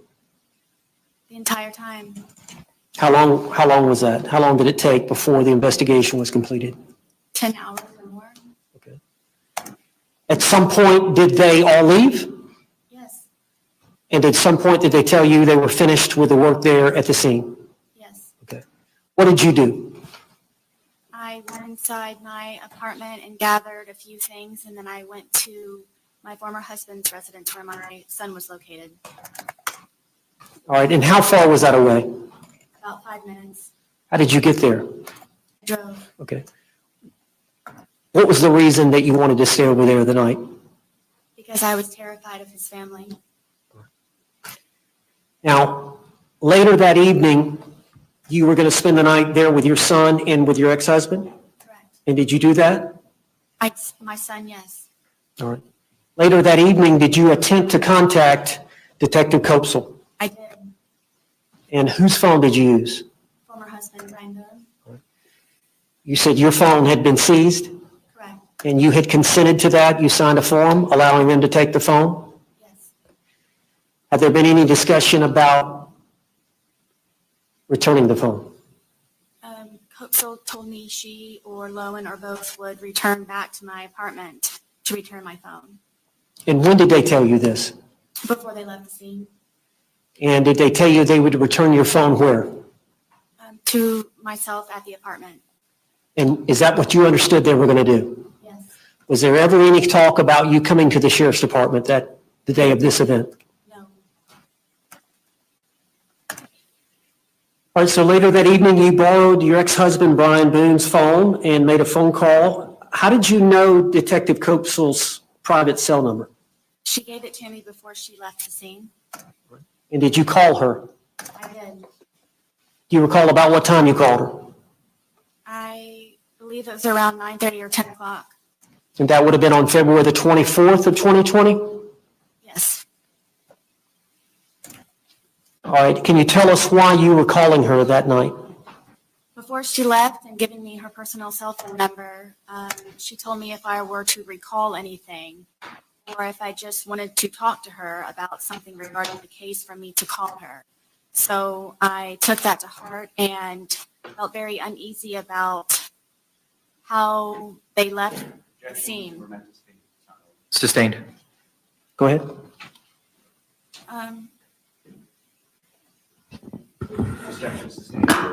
There's no pending question at this time. Okay, you were concerned about the case and you wanted to call her? Yes. And did you talk to her? Yes. What did you say to her?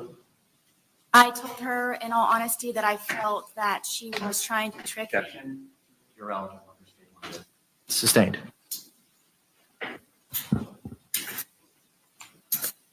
Did you have a conversation about your phone? Yes. I asked her. Answered.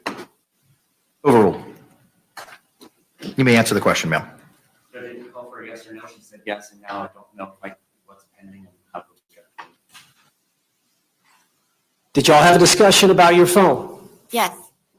Can you elaborate on that discussion? She told me that I needed to come down to the sheriff's department because she was pregnant and asked me if I remembered about when I was being pregnant, and it would just be a lot easier for her if I were to arrive at the sheriff's department to pick up my phone. Was there any discussion about you being interrogated at the sheriff's department? No. Was your understanding the sole purpose of you going to the sheriff's department the next day was to pick up your phone? Yes. And the sole reason for the change in plans from them bringing the phone to you was because Detective Copesel was pregnant and not feeling well? Correct. So the next afternoon, did you drive to the sheriff's department?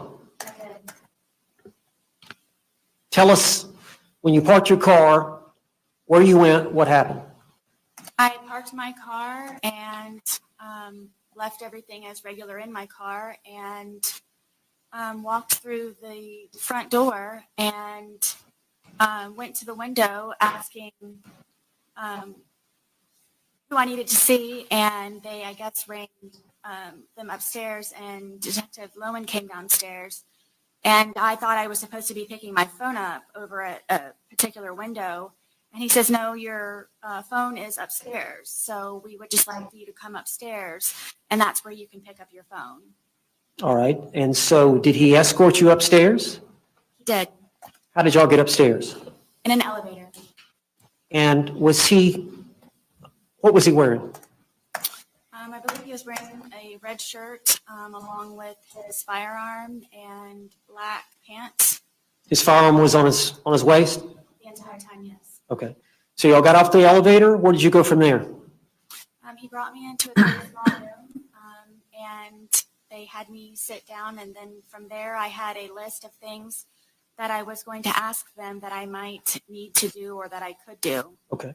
So from the elevator, Detective Lowen escorted you directly into the interview room, and we've got the recording, the audio and the video. You didn't go anywhere else prior to that time. Was there any discussion that you made outside, any discussion between you and either detective about anything, the phone, questioning, anything before walking into that room? No. Okay. So directly off the elevator and walked into the interrogation room. Correct. And then we've got the video on that. Now,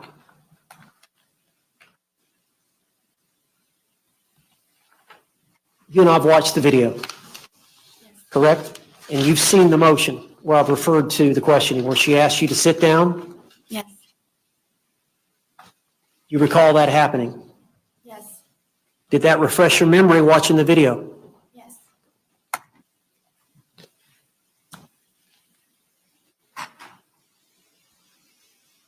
Do you recall her saying that she had received the autopsy? Yes. Do you recall her saying, I want to read you your rights again because we have to talk about that, referring to the autopsy? Yes. This was prior to you being read your Miranda rights. Correct. And she also said, we're not done talking about the incident. You recall that? Yes. And then she said, we just have to do it. Yes. How did that make you feel? Sustained. Were you trying to comply with the officer's demands? Overruled. In every way. Were you trying to cooperate? In every way. Were you polite with them? Very.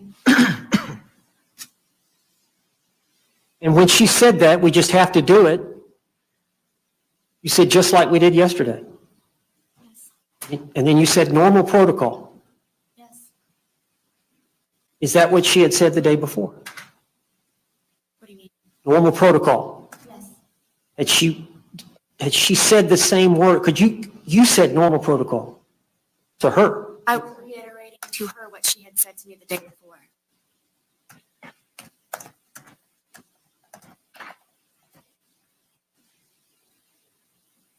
So she read the Miranda rights to you, Except number 9. except number 9. She read the rights and then she said, do you understand what I've just read to you? And you agreed that you had. Yes. But you were not read having these rights in mind. Do you agree to speak to me now? Overruled. I was not asked that question. Is it fair to say that after she read the Miranda rights and after she said, do you understand the rights that I've just read to you, that she read right into the questioning? She did, correct. So she never got the answer from you. Do you agree to speak to us now? I was never asked that.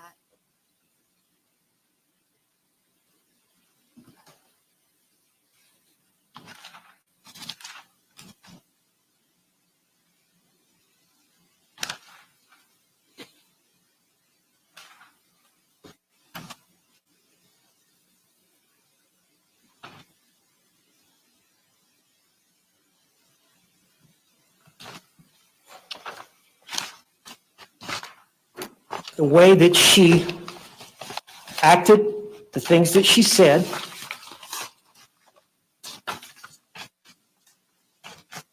the fact that they had your phone.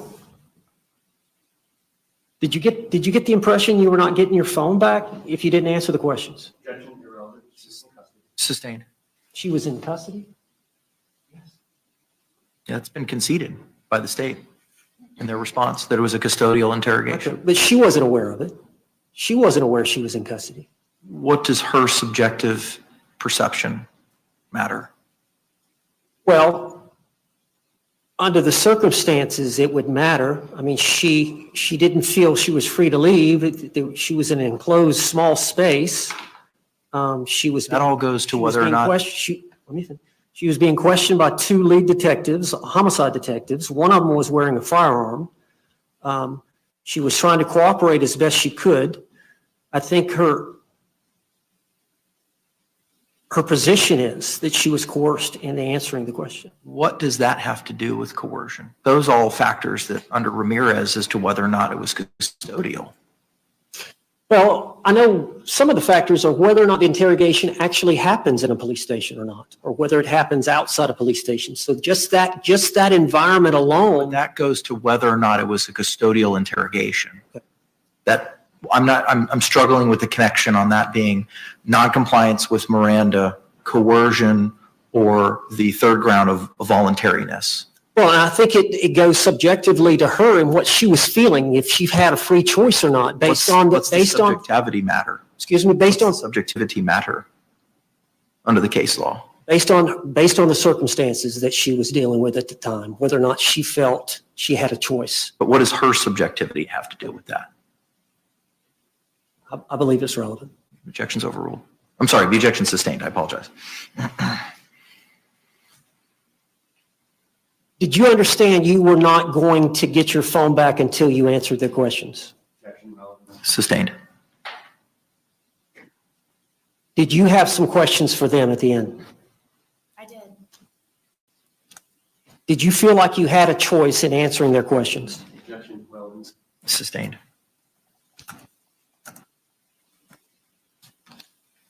Ma'am, that day, you came to the sheriff's department to get your phone? Yes. Did you know that you were going to be placed in custody? I did not. Did you know that you were going to be arrested? I did not. Did you know that you were going to be questioned?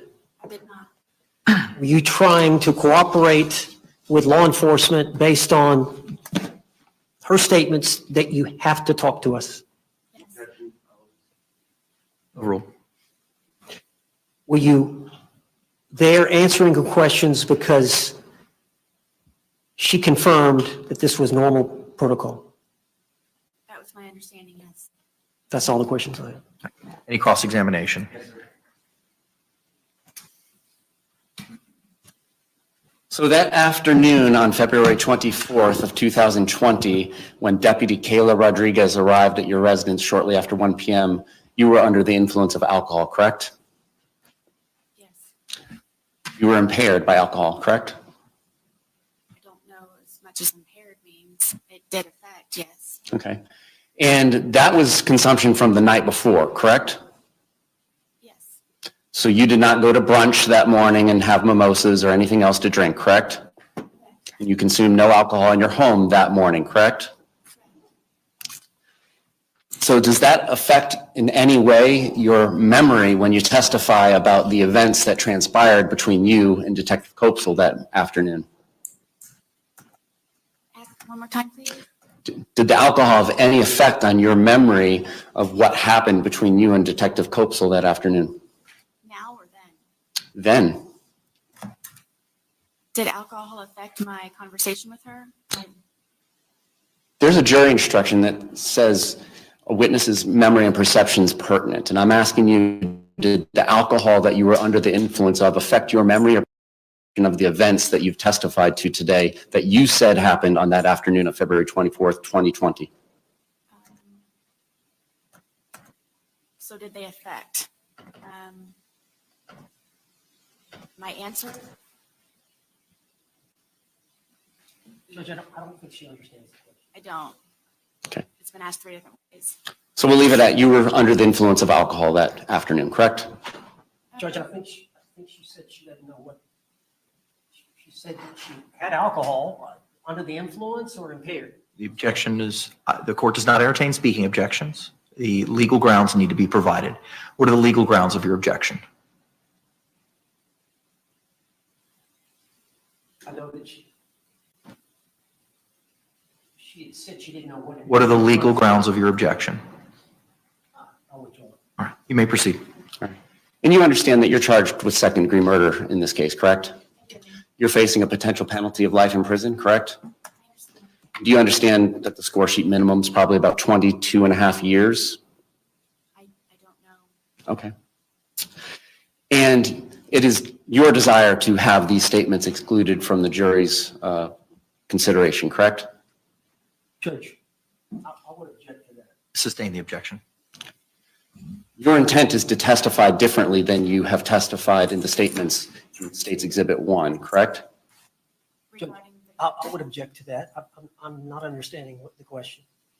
Mr. J. Judge, a witness's bias is always at issue when they take the stand, and it's our position that her credibility for all the things that she has testified to today, that particularly the things in conflict with Detective Kopsel's testimony, and the court, of course, in a motion to suppress, has to consider the credibility of the witnesses, and you are in the best position to do that. The appellate courts are going to be very deferential to you. It's our position that she's biased. She is charged with second-degree murder. She's facing life in prison. Based on the examination that both state attorneys and defense counsel and the state's expert witnessed today, it is the state's belief that she is intending to testify differently than she testified in the statements that she provided to law enforcement in State's Exhibit 1, and therefore she is biased in all the things that she's testified about today because it is her intent to get this statement, all these statements, or the statement on 225 thrown out, so that she is not going to be cross-examined and impeached with it so that she can testify the way that she testified this afternoon. Response. Judge, I agree with the impeachment about being under the influence. I agree with the impeachment about what she's facing, that she may be biased because she's facing potentially life in prison. He claims 22 years on the low end. I agree with all that. We just got through at the jail meeting with the state's expert who evaluated Sarah Boone. I was present. The two prosecutors were present. It wasn't recorded. He can't be a witness now. If he's going to question her about what was said during that evaluation, then he's putting himself potentially to be a witness down the road. I don't think that's proper cross-examination about what she said there versus what she's saying here. Anything further? Mr. J. I am not specifically asking her what she said that was different. And obviously, if I did and she testified differently, I would have to accept that answer. There's no way for me to extrinsically impeach her with that due to the brevity of the time frame that we have all been subjected to.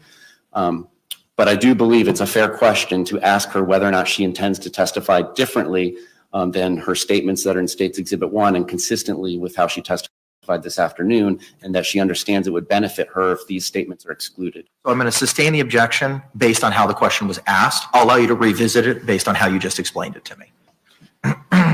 You gave statements to an evaluator this afternoon, did you not? I did. All right. And without going into the details, would you agree that there are some differences in those statements as to what is in the statements you provided to law enforcement on February 25th of 2020? And you understand that I would be able to cross-examine you on giving inconsistent statements at trial if you take the stand, correct? I understand.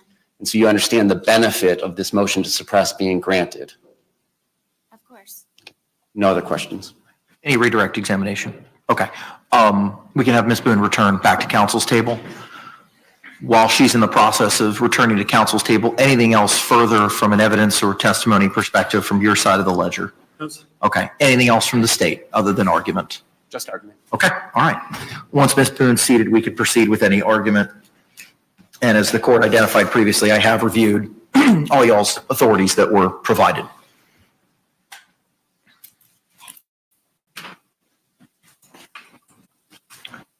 Mr. Owens, it's your motion, sir. You may proceed.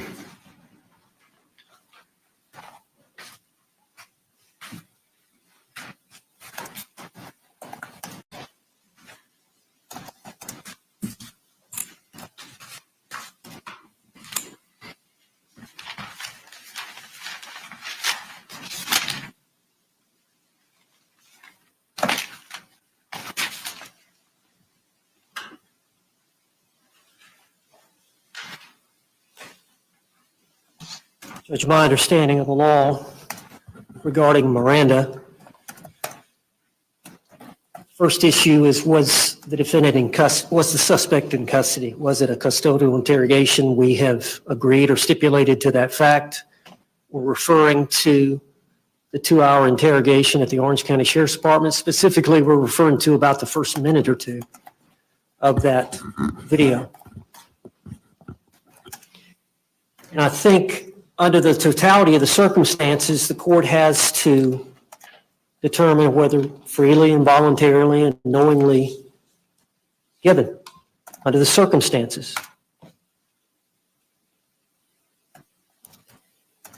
Judge, law enforcement, after they get a valid waiver of rights, that I'm not going to be silent, that I'm going to answer questions, go ahead, ask me and I'll answer the questions.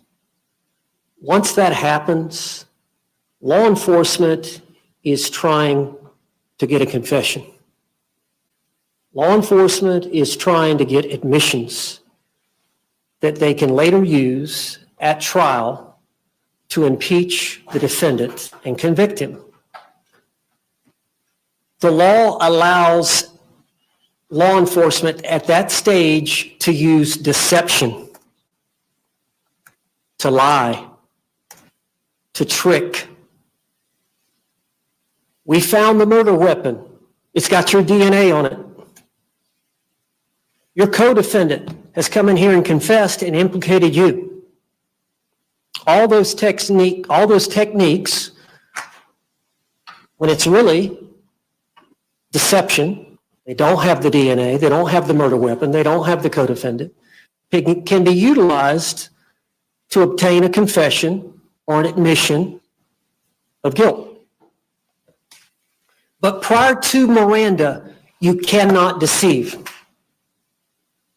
Prior to Miranda, you cannot trick.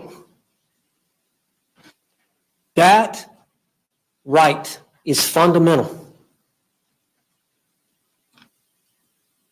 You cannot be compelled to incriminate yourself. You cannot be forced to talk. It's got to be free will and a choice. And so you can't seduce or coerce someone into giving a statement. And the law is clear. When that happens, we've got to punish law enforcement to correct that type of misuse behavior. It's illegal. So you got Detective Kopsel on the one hand.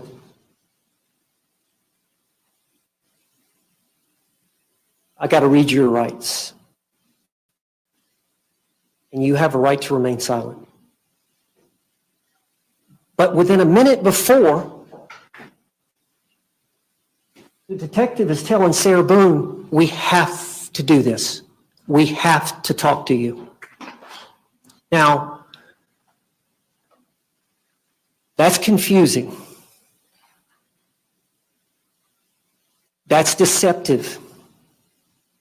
There's nowhere in policy that should be allowed or is allowed. There's nowhere in the law that should be allowed. It's actually illegal to tell a suspect, we have to talk to you. We just have to, before reading Miranda rights. That is an illegal statement. Sarah Boone did not have to talk to them about the autopsy. Sarah Boone did not have to talk further about what had happened. But that's the implication this detective gave Sarah Boone. It taints the Miranda that comes before it. Here's a law enforcement officer. I'm trying to cooperate.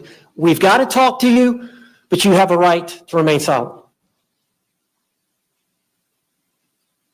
But the statement of we have to read you the rights was made before we have to talk to you.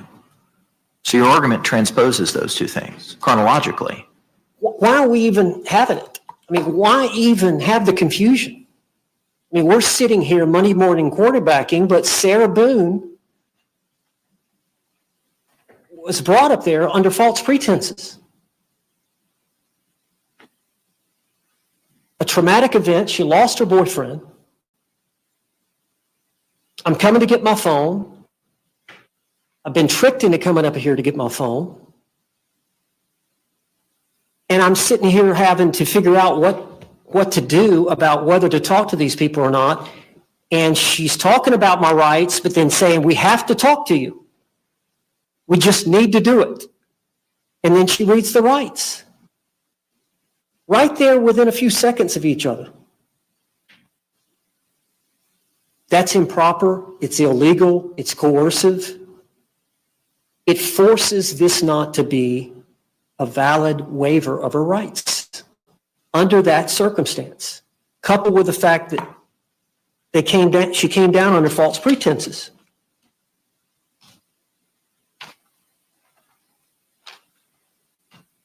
Coupled with the fact she doesn't have the 9th question.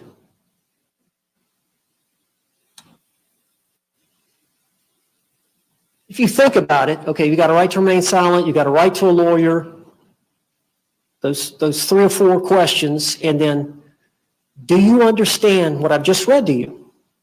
I'm paraphrasing. But then Detective Kopsel goes right into questioning. Once Sarah says, yes, I understand, it's an acquiesce to authority. Okay, let me start asking her questions. The critical question is, having these rights in mind, do you agree to speak with us? That is the time of free choice. That is the time of decision for Sarah to be given that opportunity. But the way I understand, Detective Kopsel had the autopsy. She had the blunt force trauma. Those were not questioned. Sarah Boone was not questioned about that. They didn't know about that until the medical examiner. So she had additional information that she wanted from Sarah Boone. She had the 2 videos from Sarah Boone's phone. She had additional information from the phone that was inconsistent with the statement that Sarah had given the day before. So sure, any detective worth their salt would want a statement. She'd already said we had probable cause. We'd already made our mind up that we were going to arrest her. If she didn't come, they were going to go get her. If she came and said, I want to invoke my rights, she was going to be arrested. They wanted to get some type of admission, confession, statement that they could later use, which they're trying to do now. But under the circumstances, the totality of the circumstances about how she was induced to come down there, about telling them that she had to talk, Judge, it was coercive. We would ask that you suppress the evidence. Any response?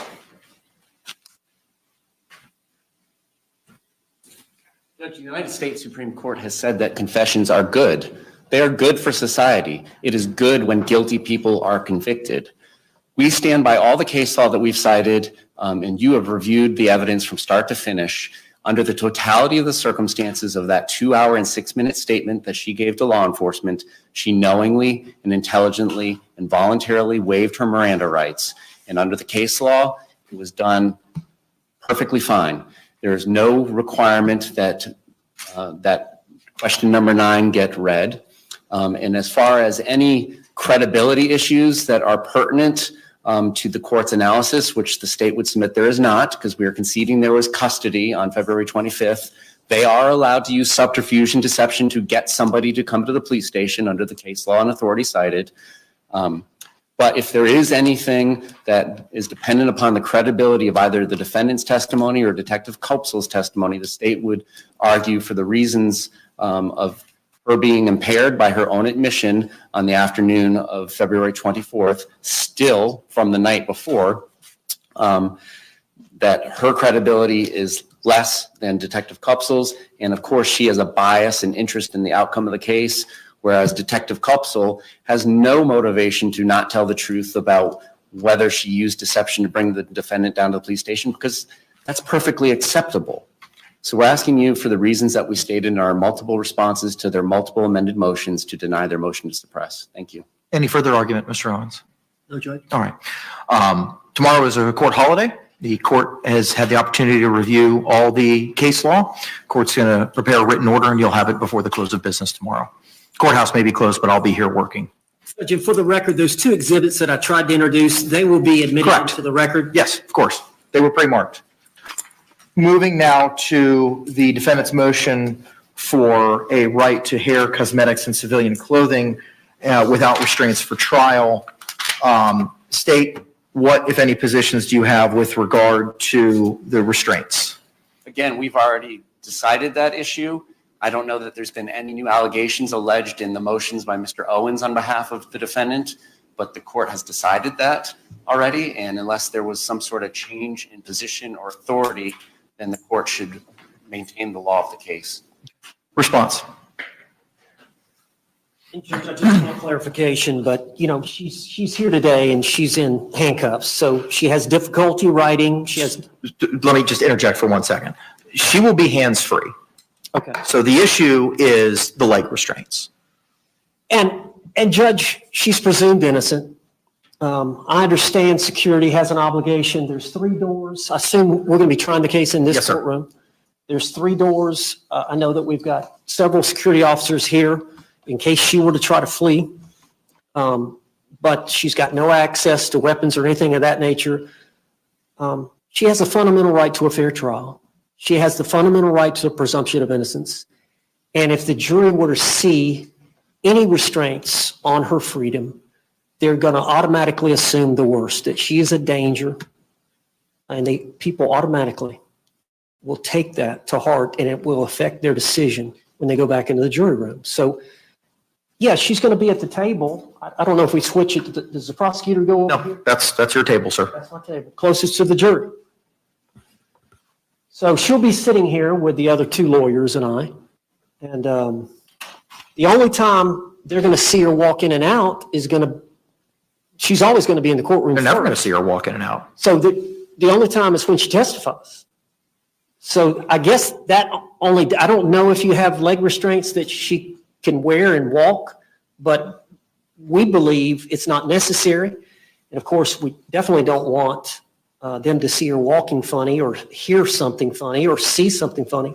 And she's walking from the defense table to the witness stand to testify on her own behalf.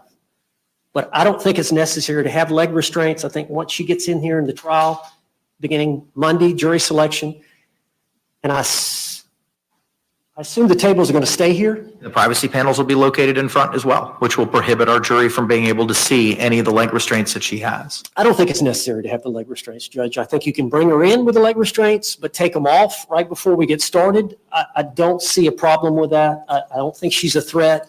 There are times when criminal defendants are in a trial and they misbehave in the middle of the trial, so they have to be restrained.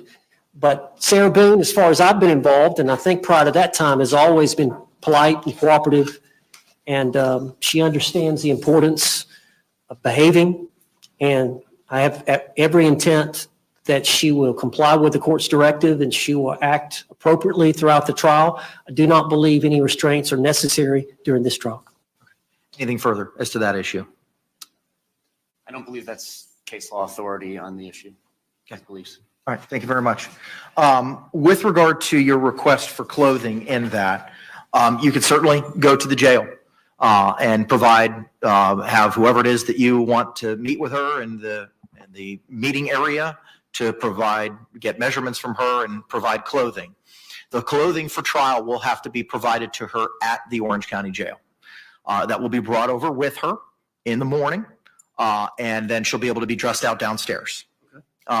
So your motion will be granted with regard to the clothing. You'll have to address with the jail, having a person come in there to take her measurements. They may have to be with you, counselor, in order to facilitate that. But the clothing will have to be dropped off at the jail, and it will be transported with her in the morning each day of trial. Okay. With regard to the appearance issue, do you have any other further argument as to that? Judge, just what's stated in the I made some legal arguments in the defendant's motion for the right to hair, cosmetics, civilian clothing without restraints for trial. Just the arguments in there.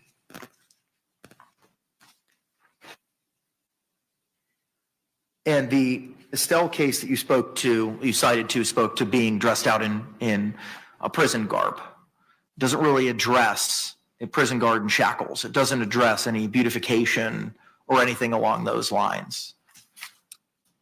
I just think it's just part of a fair trial. The other problem is it's contraband. That stuff's not even purchasable at the commissary at the jail, any makeup or anything along those lines. Well, I'm going to have the two paralegals here. I say the paralegals. One's a lawyer now, and the other is a consultant. But they're females, and they can bring the cosmetics in and apply it either here in the courtroom or just outside the courtroom. I'm sure there's a waiting room. There's no place where we can apply any. You can't put them back there because we can't allow access back there. That's for corrections and for the sheriff's department and for the inmates. Can she be allowed? Can the two females on the team, can they be allowed to apply some type of makeup to Ms. Smith? State? We don't have any dog in this fight. I've never heard of it happening. That doesn't mean it's not permissible, but. If you want to try to do it here in the courtroom, that's fine. But be advised that, when we start court, we start court. So, and I intend on starting it at 9 o'clock every morning. So I'll have pleas every morning in other matters because the court still has other business at 8:45. And I plan on bringing the jury up at 9 until we select one, and then starting at 9 every day thereafter. So your motion will be granted with regard to the clothing. You can perhaps someone attend, travel to the jail with you, sir, Mr. Owens, to take the measurements. You'll have to provide clothing at the jail. With regard to the appearance, it's denied to have anything happen at the jail or happen in any of the secured areas. But if you want to attempt to have members of your staff apply makeup prior to trial, you certainly can do so. Court will provide you a written order with regard to the request for removal of the leg restraints, but the hand restraints will be removed. I think that it falls under the same analysis. It needs to be done in the courtroom. Yes, sir. And then the last item teed up for today is I'm sorry. Yes. Yes.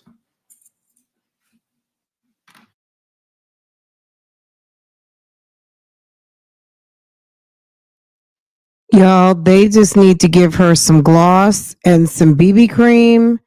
Give her a little something to even her Orange County out. Sheriff's Office have just advised me that the concern is if makeup is affixed and then she's taken back downstairs and then taken back to the Orange County Jail, they don't know if it's contraband. They don't know what's placed on her person. That's the concern. It's just going to be some facial makeup. I understand, but I don't see DOC and Sheriff's Office are telling me they can't do it because of the concerns that were just outlined after she's returned to the Orange County Jail facility. Okay. All right. You'll get an order with regard to the restraints no later than tomorrow. Moving now to the state's request for protective order. I've reviewed that. I need to understand what you're looking at, Mr. Owens, with regard to these custodians and supervisors at the state attorney's office. I did not realize that was going to be addressed today.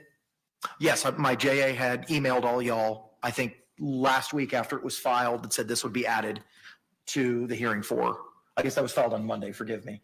I had emailed y'all and said that it would be addressed today. That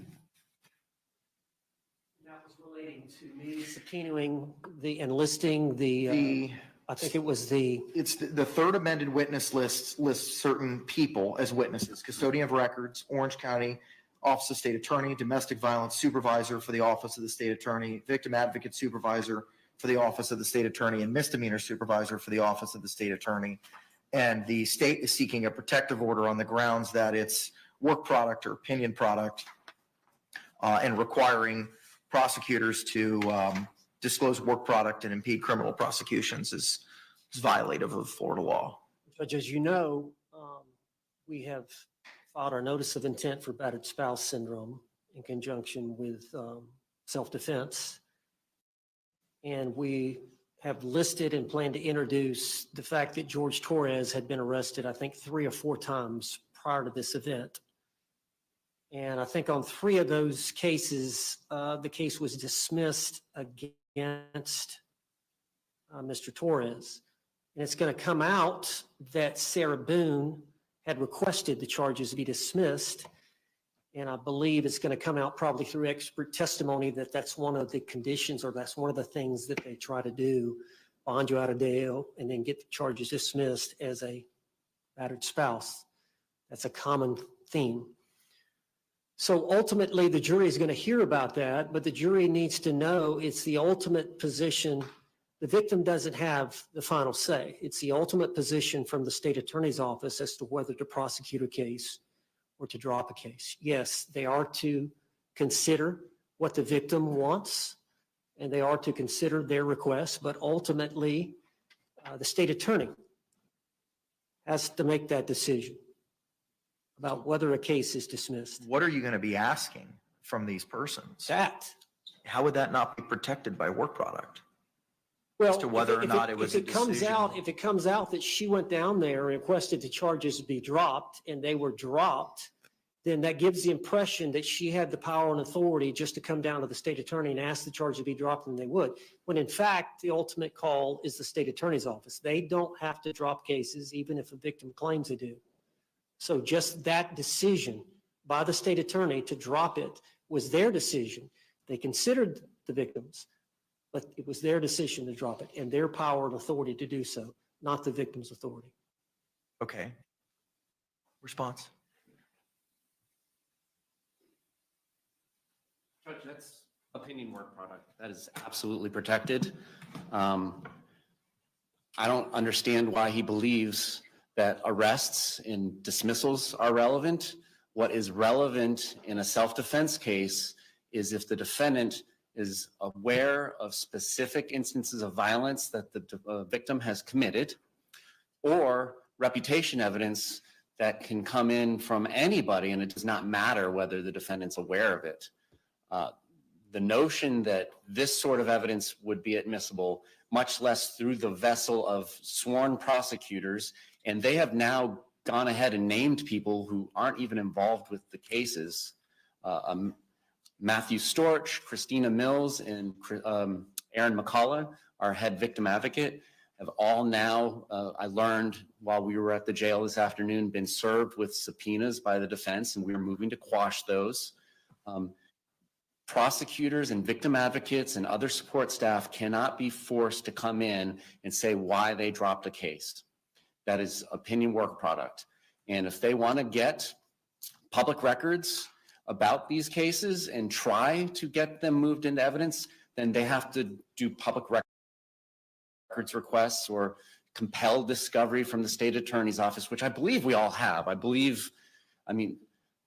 The state has just been dropped with her medical records that Investigator Lane got in 2021, even though they keep on saying in their amended discovery exhibits that they don't even have this evidence.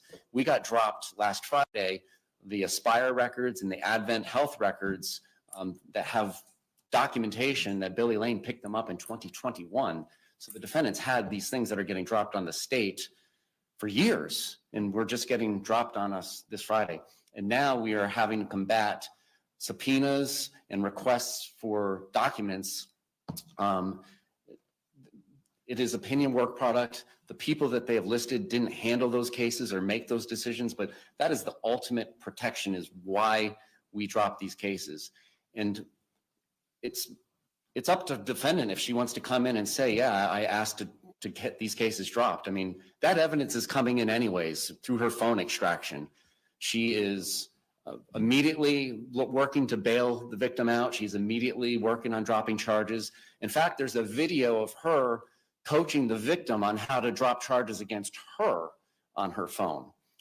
So all that evidence is going to come in, but it cannot be coming in through opinion work product of the assistant state attorneys and our support staff. Any further argument? I didn't make the argument.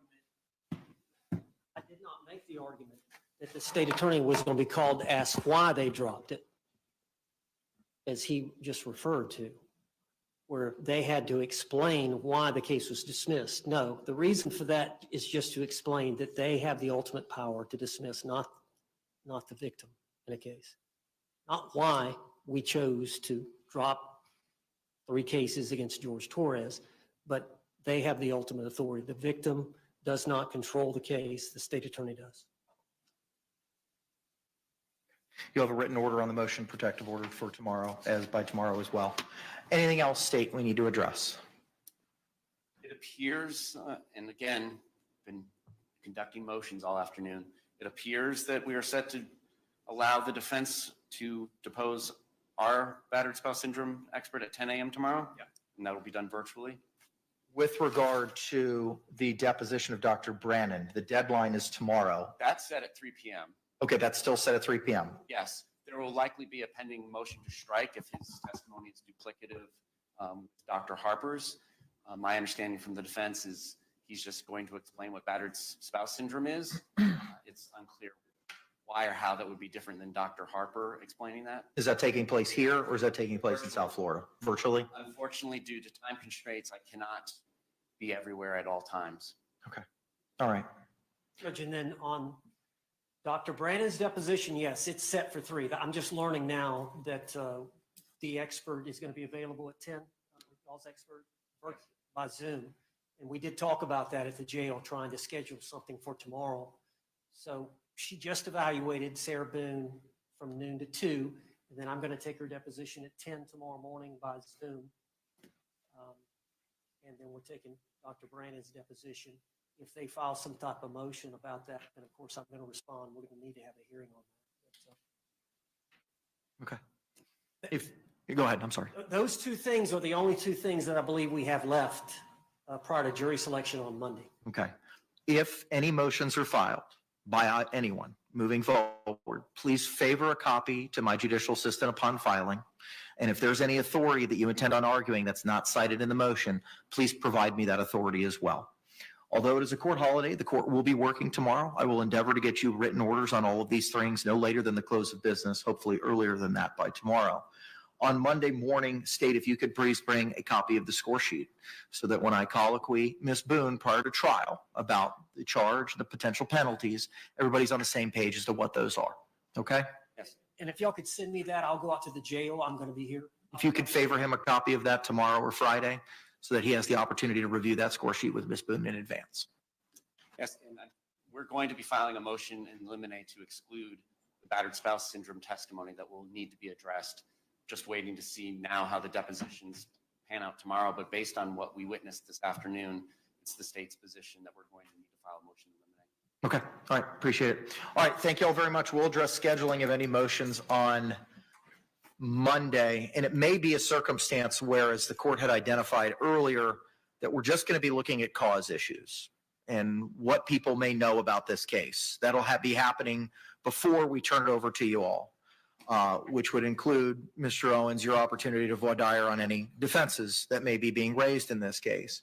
So it may be we may get a panel and then ask them to come back later in the week so that we can have those motions after we get that panel of 50, once we deal with all the cause challenges. Okay? All right. Thank you all very much. We'll see you Monday morning at 9 a.m. Court's in recess. Thank you.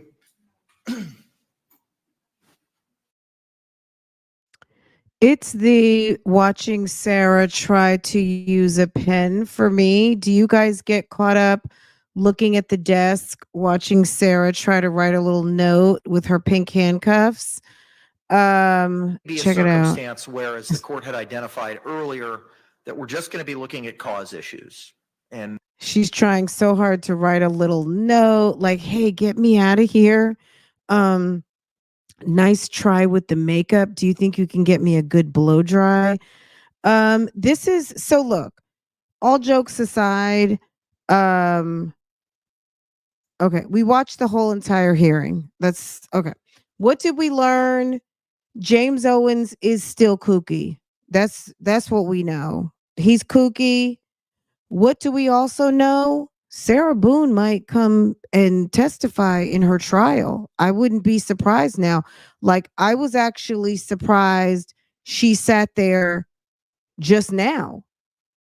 She is very much manipulative. I really do feel, my opinion is that she pretends to not know things.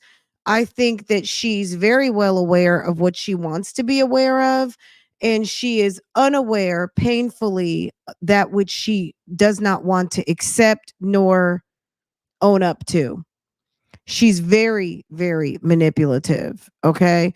How is it that you don't understand one basic concept and then you understand another, and you've been in jail for 4.5 years? Sis, it's showtime. This is your moment. Do you want to go back to jail, or do you want to have them consider, oh, tomorrow is Rosh Hashanah? Okay.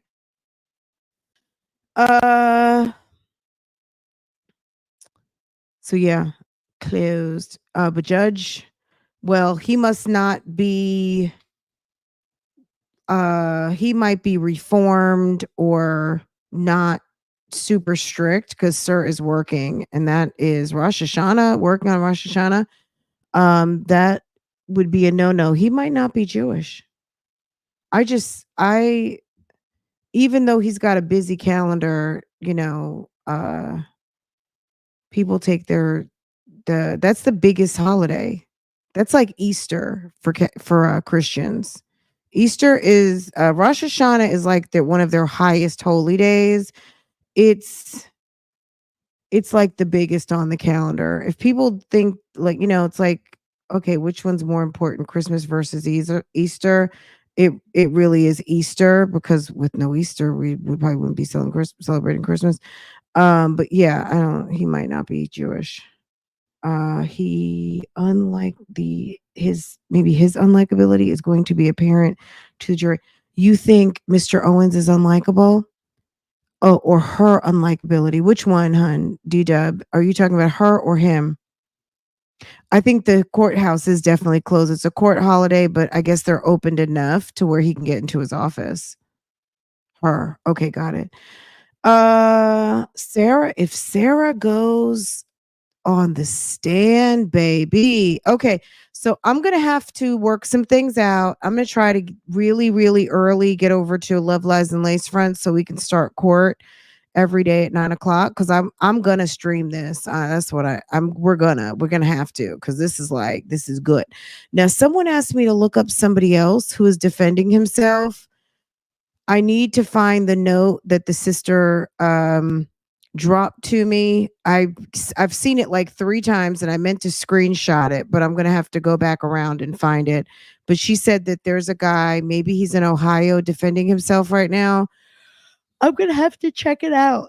Anyway, guys, today has been fun. Today has been a long day. Pardon me for yawning. Don't blame it on my heart. But yeah, this was interesting. I was here for the questioning. You guys, another thing I'm going to do, if you guys have not seen, and I know these videos are old, but I did just get a bunch of stuff from Orange County, including the interrogation and body cam videos. I'm going to just repost all of that. Some of it I might put in Patreon. I don't know, but my Patreon is filling up. I might just post it here on YouTube. If you haven't watched it, I'll put them up as premieres and we can rewatch them all together since we're prepping. But there's nothing else between now and I think Monday. There's the depositions. I don't think any of that is televised, but I do have the 2 interrogations. I have all of the body cam footage from Kayla Rodriguez. And we know all of this is already on YouTube, but we haven't all watched it together. Okay. Let me put these things together and I'm going to do some drops.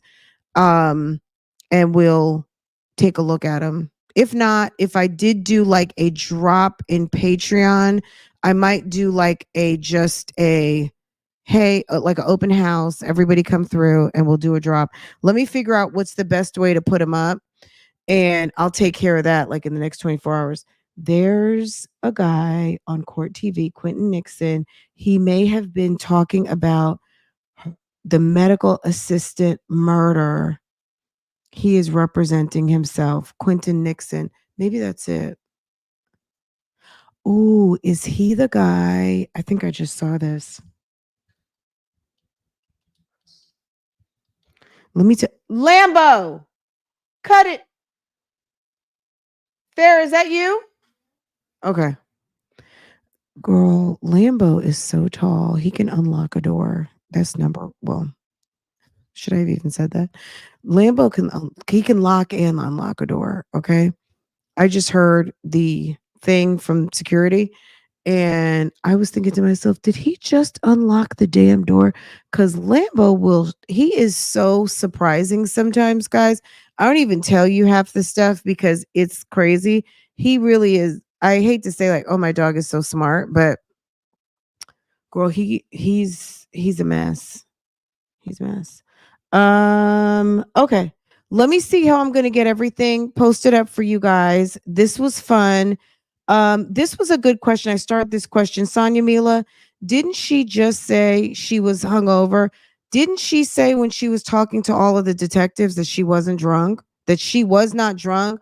They hadn't even drank that much. Now she was drunk and now she's a battered woman, right?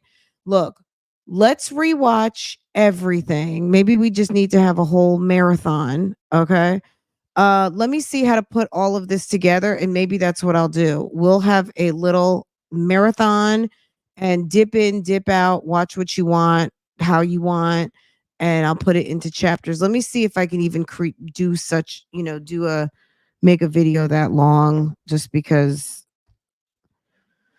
we'll see if it doesn't take like a year and a day to upload it. So Lambo let Farrah in. No, Farrah let Lambo out. Wouldn't that be funny? He did lock me out the house though. Thank God I have my keys in my hand. There's a funny he was in the laundry room and I was in the garage and he was not. We can close the door from the kitchen to the laundry room and that door was open. He was on his hind legs and he flipped the switch to the lock in the garage. And I think my husband was leaving or something. I don't know, but he was close to locking me out the house, but luckily that did not happen. Anyway, all right, Sarah Boone, the trial that is not disappointing. I'm going to look up Quentin Nixon. Thank you for running me that name. Did you guys have a chance to look at all of this stuff that I posted? Hold on. I feel like I put it in members maybe, but it's some of this whole narrative. This is a 65-page document regarding everything. Sarah unzipped the suitcase and found George unresponsive. Sarah called Brian back, told him George was dead. Well, maybe we just need to go through a bunch of this stuff. Okay. Let me start posting. Give me some time to start posting, get everything that I got from Orange County, because now is the time to look at it and read through it before trial on Monday. And then we can go to it to refer to things. These are all of the reports. Remember when Kayla Rodriguez went to and she had everybody signing in? Do you guys remember anybody who saw the body cam video and she had everybody signing the form? This is that. Okay. This is all of that. All of this, a lot of this stuff is Kayla Rodriguez. Some not. There's Cupsel right there. These are all everybody that they talk to on the scene. Let me not show too much because it's got addresses, phone numbers, all of those things. But I can post this on this is posted to, I think in members, I posted a link to get to it. In this, what I'm going to do is in this video, the link will be in the description box so y'all can get to it. It'll be posted. I think I already have it posted on Patreon, but if you're not Patreon member, if you watch this video and you made it this far, guess what? Or you love to go look in description boxes, You just found these documents. Okay. So I will put the link to these documents in the description box in a little bit. Just bear with me. And if for some reason you don't see it, just remind me, but I'll have them in there later. Kayla Rodriguez was the black lady who showed up. The lady who came and was like, okay, what's going on? And she was talking to the first officer on the scene. She was the very calm, disarming deputy sheriff that came out. That was her. Hold on, let me see, because I feel like I pulled up some of this stuff. That's another thing. When I told you guys that I was like, ooh, my bad, I messed up the thing. That was I was messing around. I was because I you only get a certain amount of time too to download all this stuff. Sometimes they'll give you like, okay, so this is Kayla Rodriguez right here. You see what's going on here? Hold on.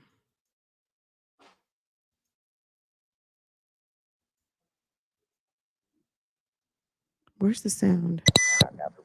It's still Boone. Okay. And then your first name? Brian, Brian. Brian. And your date of birth? 5/27/75. And your child is in school right now. He's not here with you. No. He's Okay. at school. He's in school. How old is he? This will be a fun one. He's 9. He's third grade. I can't even start with how you would explain. Something Okay, like so this stuff, right? Okay, so I've got these. What else do I have? Let me see.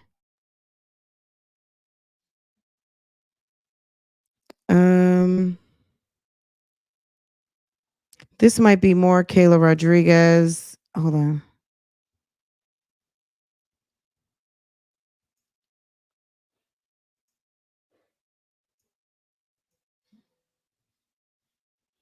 What is Sarah not talking right now?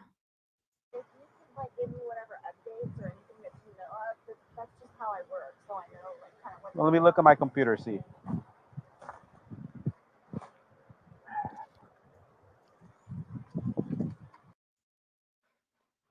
Some of it's out of order, of course, because you can see this email that I have or this file cloud thing. Nothing is in order, so it's like you got to figure it out for yourself. All it says, it's got a case number and it says death investigation. So it's like, good luck figuring it out. This is Kayla Rodriguez in her car. Some of this was redacted out. Just give us a second, okay? Somebody else on that call operation. It's on the counter. I can't move anything from out of the house. Here, I want you to sit down because I don't want you passing out. This is probably a lot for you to deal with, right? Sit.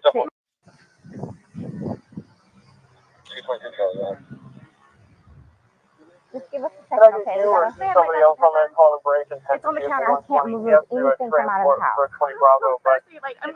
Here, I want you to sit down because I don't want you passing out. This is probably a lot for you to deal with, right? Sit. I don't water. I can get you some water, okay? Just I want you not on your feet because I don't want you passing out on me. Okay, let me put all that together and I'm gonna make a post, whether it's a couple things together. A lot of this stuff is obviously on YouTube already. But I'll put together what I just got from Orange County, all this body cam video and figure it out. I know I have the interrogations. Let me see. Let's see. Did I hit the back button? I did. Why isn't it going back? Oh, is that it? No, that's something different. Look at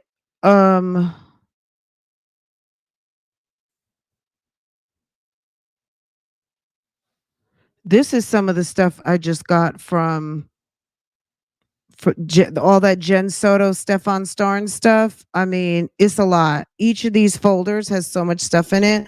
Look at this folder right here, 9 gigabytes, 4 gigabytes, 6 gigabytes. I mean, they sent so much stuff. It's like it's like impossible to look through. It's like it's like needle in a haystack stuff. Okay, let me see. Where am I? Why can't I hit the back button? Okay.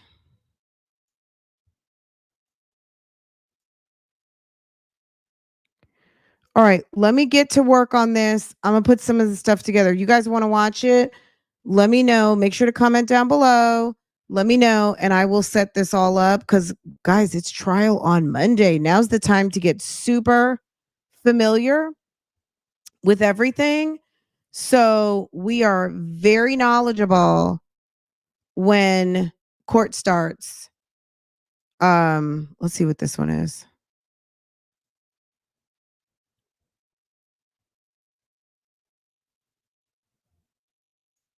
Okay.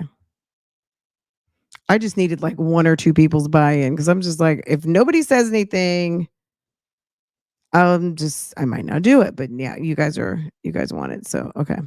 All right, it's dragging. I probably have to log back in. It's been a minute since I logged in earlier today. But I got you. I got you. I will post all of it and we can just do a premiere and watch. Don't like if you're late, you come whenever in the night. It's fine. You know what I'm saying? Like just also, you know what? It's a good day today too because tomorrow and Friday is no school. So I will make that happen. Plus, guess what, guys? Dinner is already ready. My dinner is already ready because I made a wonderful soup last night. I'm going to just saute some zucchini and have an additional vegetable ready for my husband. But dinner is basically ready. I'm going to go see what Farrah wants because I hear her tootling around the kitchen. And let me go see if I can help ma'am out and see if there's something else that she wanted. Which one is this? Okay, I'm clicking on everything right now. Which one is the one that's 9 gigabytes? What is this?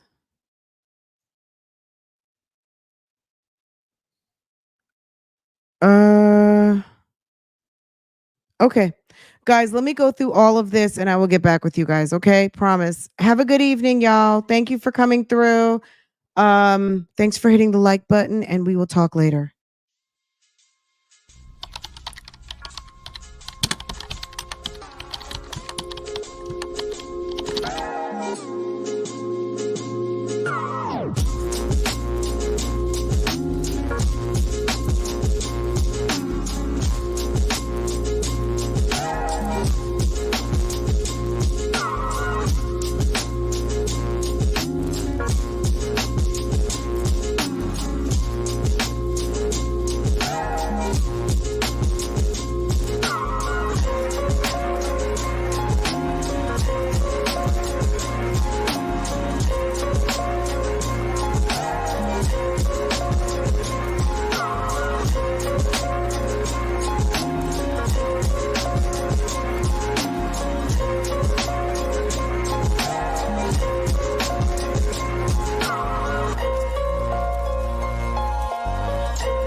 I had to come back for that one.